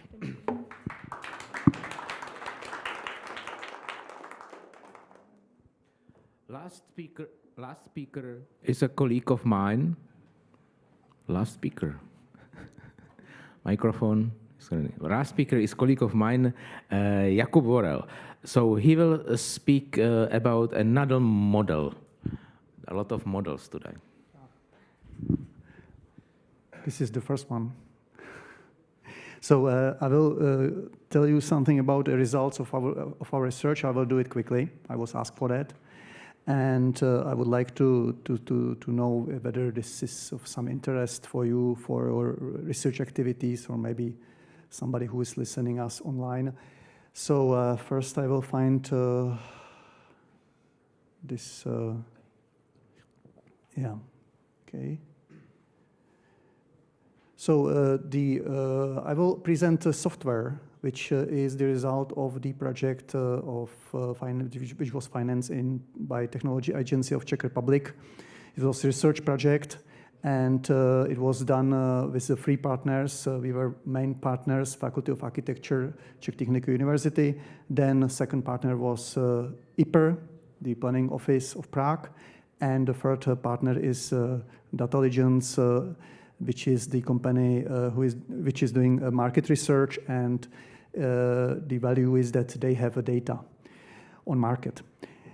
The results were generally two main results were the book, which is, you can see it here, which is downloadable for free on ResearchGate or on the web page of the project, and is generally introduction into the methodology and the motivations for doing the hedonic price analysis, hedonic price research. So, what are the hedonic prices? Hedonic prices are also called implicit prices, and those are valuation of various characteristics of an environment which are not traded on the market. And how we learn about their value? We learn it by studying the prices of houses on the market. So through market, we learn about also those characteristics, and some of those characteristics are very important for spatial planning, especially public infrastructure. So we will focus especially on valuation of public infrastructure. So we have some mathematics. We have regression or hedonic price regression function, which link the price of the flat with specific characteristics that we want to evaluate. And then we have a willingness to pay.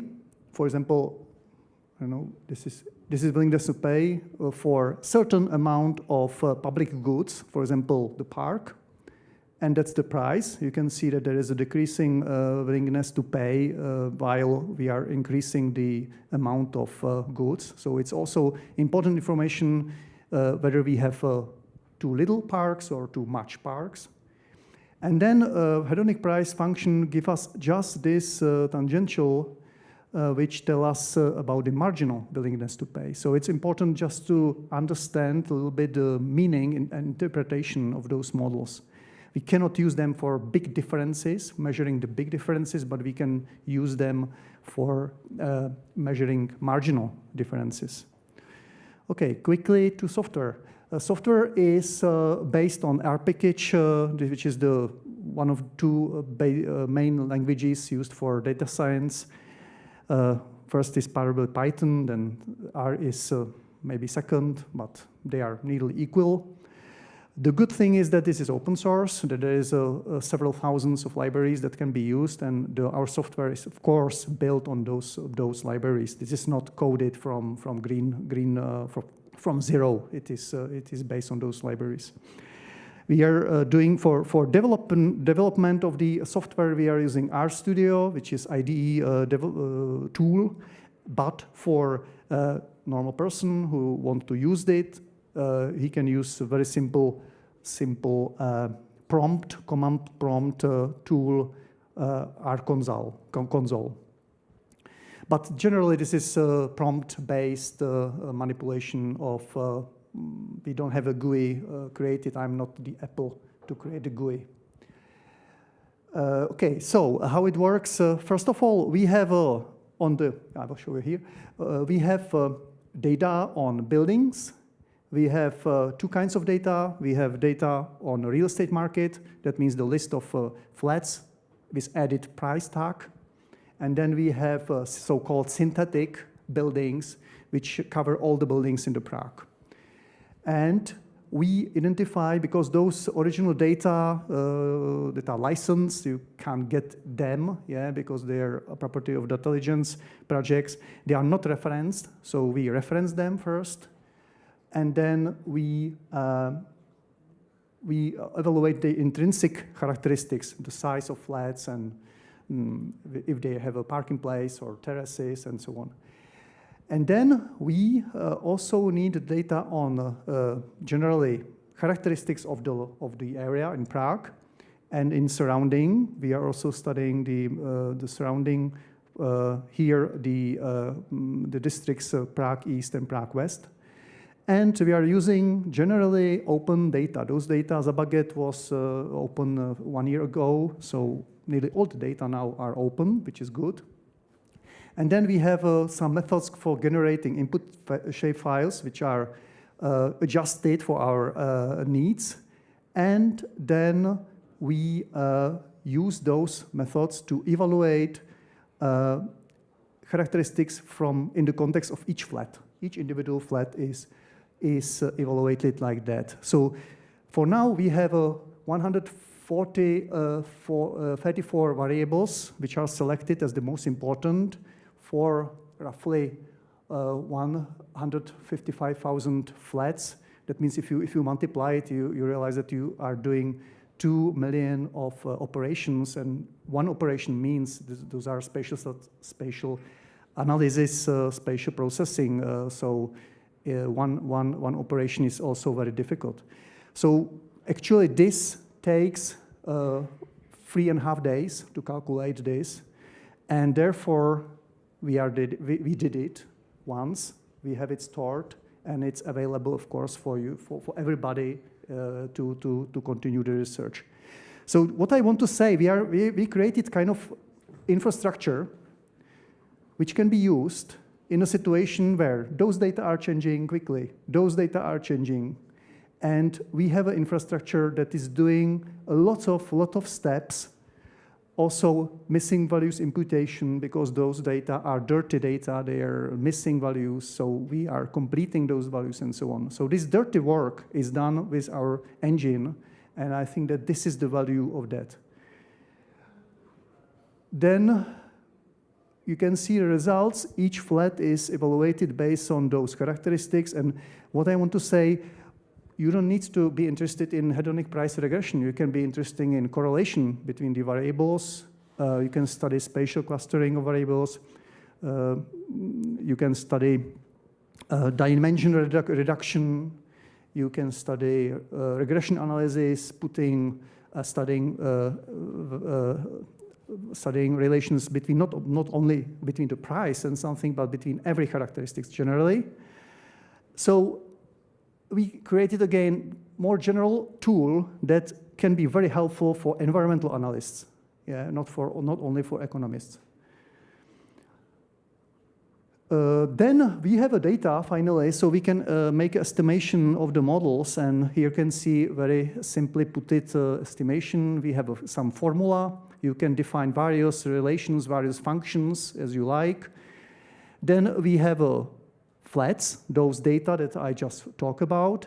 And then we have neighborhood definition, I will tell you in a while. And we can choose one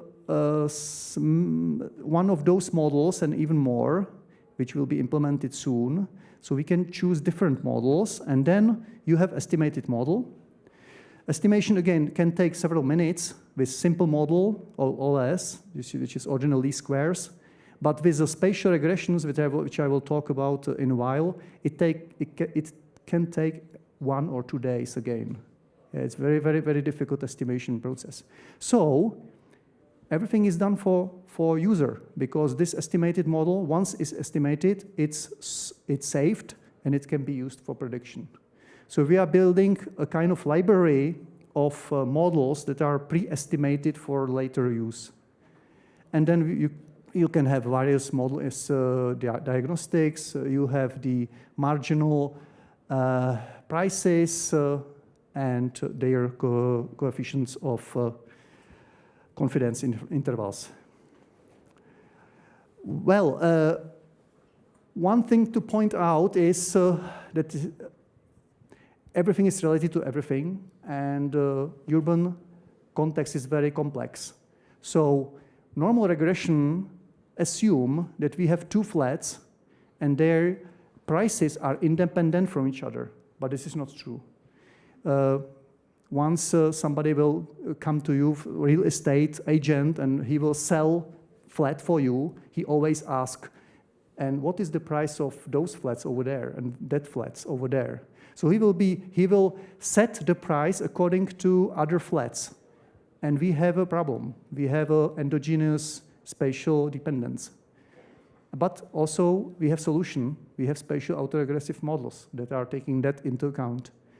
Then you can have another problem. You can have a rundown building which is next to you, and it's lower your price. So the characteristics of that bad building influence your price directly. So we have exogenous dependence, and again, we have solution. We have spatial cross-regressive model.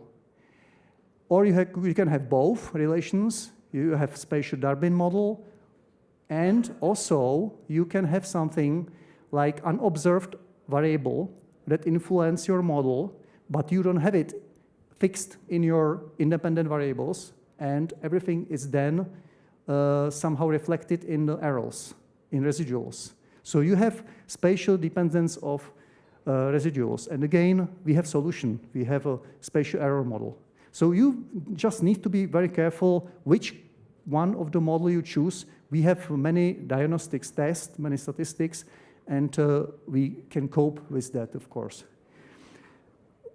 For one precondition for that is to define the structure of neighborhoods, which defined what does it mean neighborhood. Yeah, you have to define what are the assumed relations between neighborhoods, between flats. We have now implemented two kinds of neighborhoods: distance-based neighborhoods. So those buildings are neighborhooding, those not. And we have also nearest neighbors that say, okay, we just count 3 closest neighbors or 5 closest neighbors as you wish. And then we have a neighborhood matrix that is entering the model and allow the calculation. So just basic principles, I don't want to continue on that. I just want to say, okay, now we have estimated model, finally, and we can use it for prediction. We can, because what is interesting, it is interesting for us is, okay, we have a state, we have a current state, and then we have some alternative state which represent the different provision of different amenities. So here we have, for example, alternative state where we test the location of new subway station in Nové Dvory and also other stations.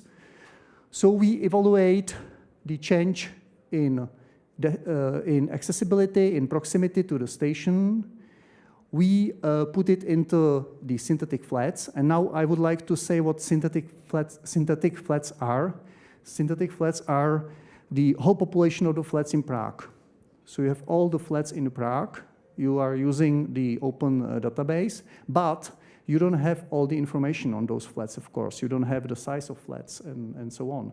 So what we are doing, we choose the representative flat for each building, and we attribute the characteristics that are most common for that building, and then we just multiply this flat with the number of flats in the building.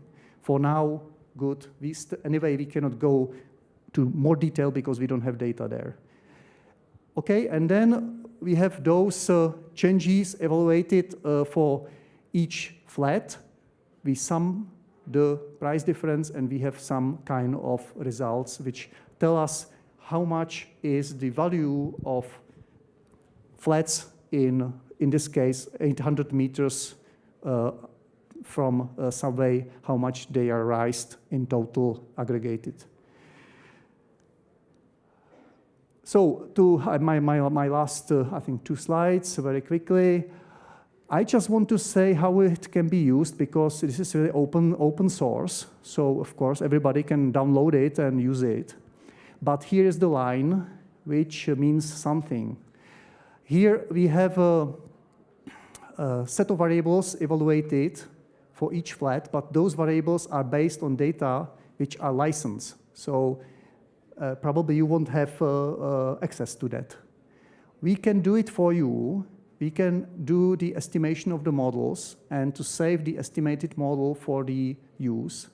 And then where it starts to be interesting for other users, because they can use this model, they can use synthetic data, open source data, and they can create alternative scenarios, and they can evaluate the impact of those alternative scenarios on the flats. So this part is open source. This part is a kind of, I call it back-end processing, because up till now it's only can be done on the expert level. Okay, my last slide, and most important. We created infrastructure for research.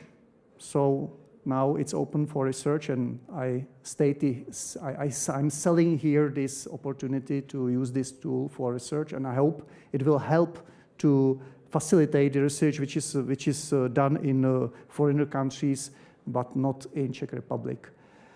There is extensive documentation created, chat sheets, tutorials. Software is downloaded from this web page, and it will be, since next year, it will be hosted on GitHub, so it can be, there will be version administration, and it can be developed. Support development is, for now, done through our partners, but again, it's open source, so we can support you. And yes, I know, I'm finishing. I'll be offering some research opportunity as a PhD position in our faculty. So if somebody is interested, he can become PhD students for this topic. And we prepare the workshop for probably the start of next year. So who send me email, I can put him in the list and he can be invited. Thank you very much.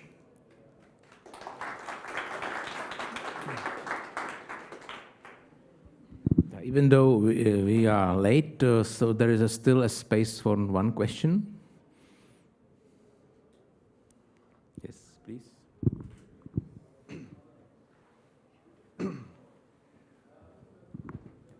Okay, first PhD student wants to.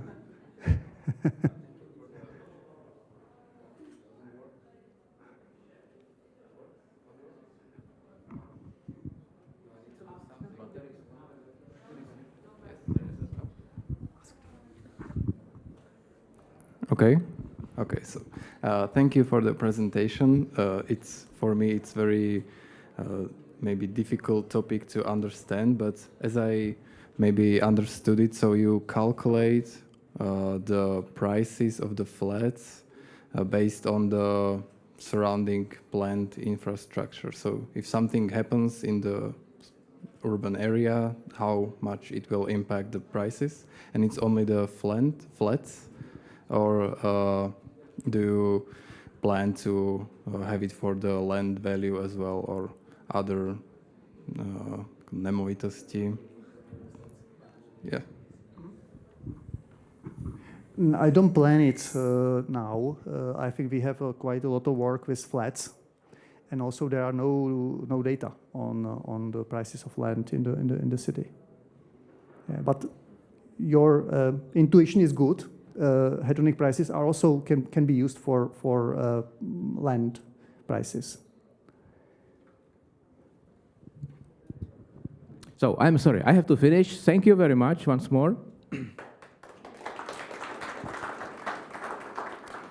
And I thank all of you for listening the eighth conference, Město, the city.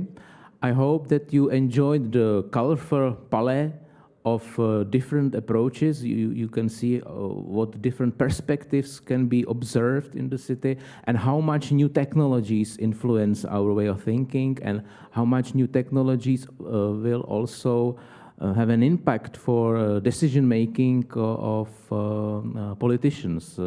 So that's the client who should then finally transform the ideas into the reality. Thank you very much. I wish you a safe journey home, and hopefully see you next year again in camp. Goodbye.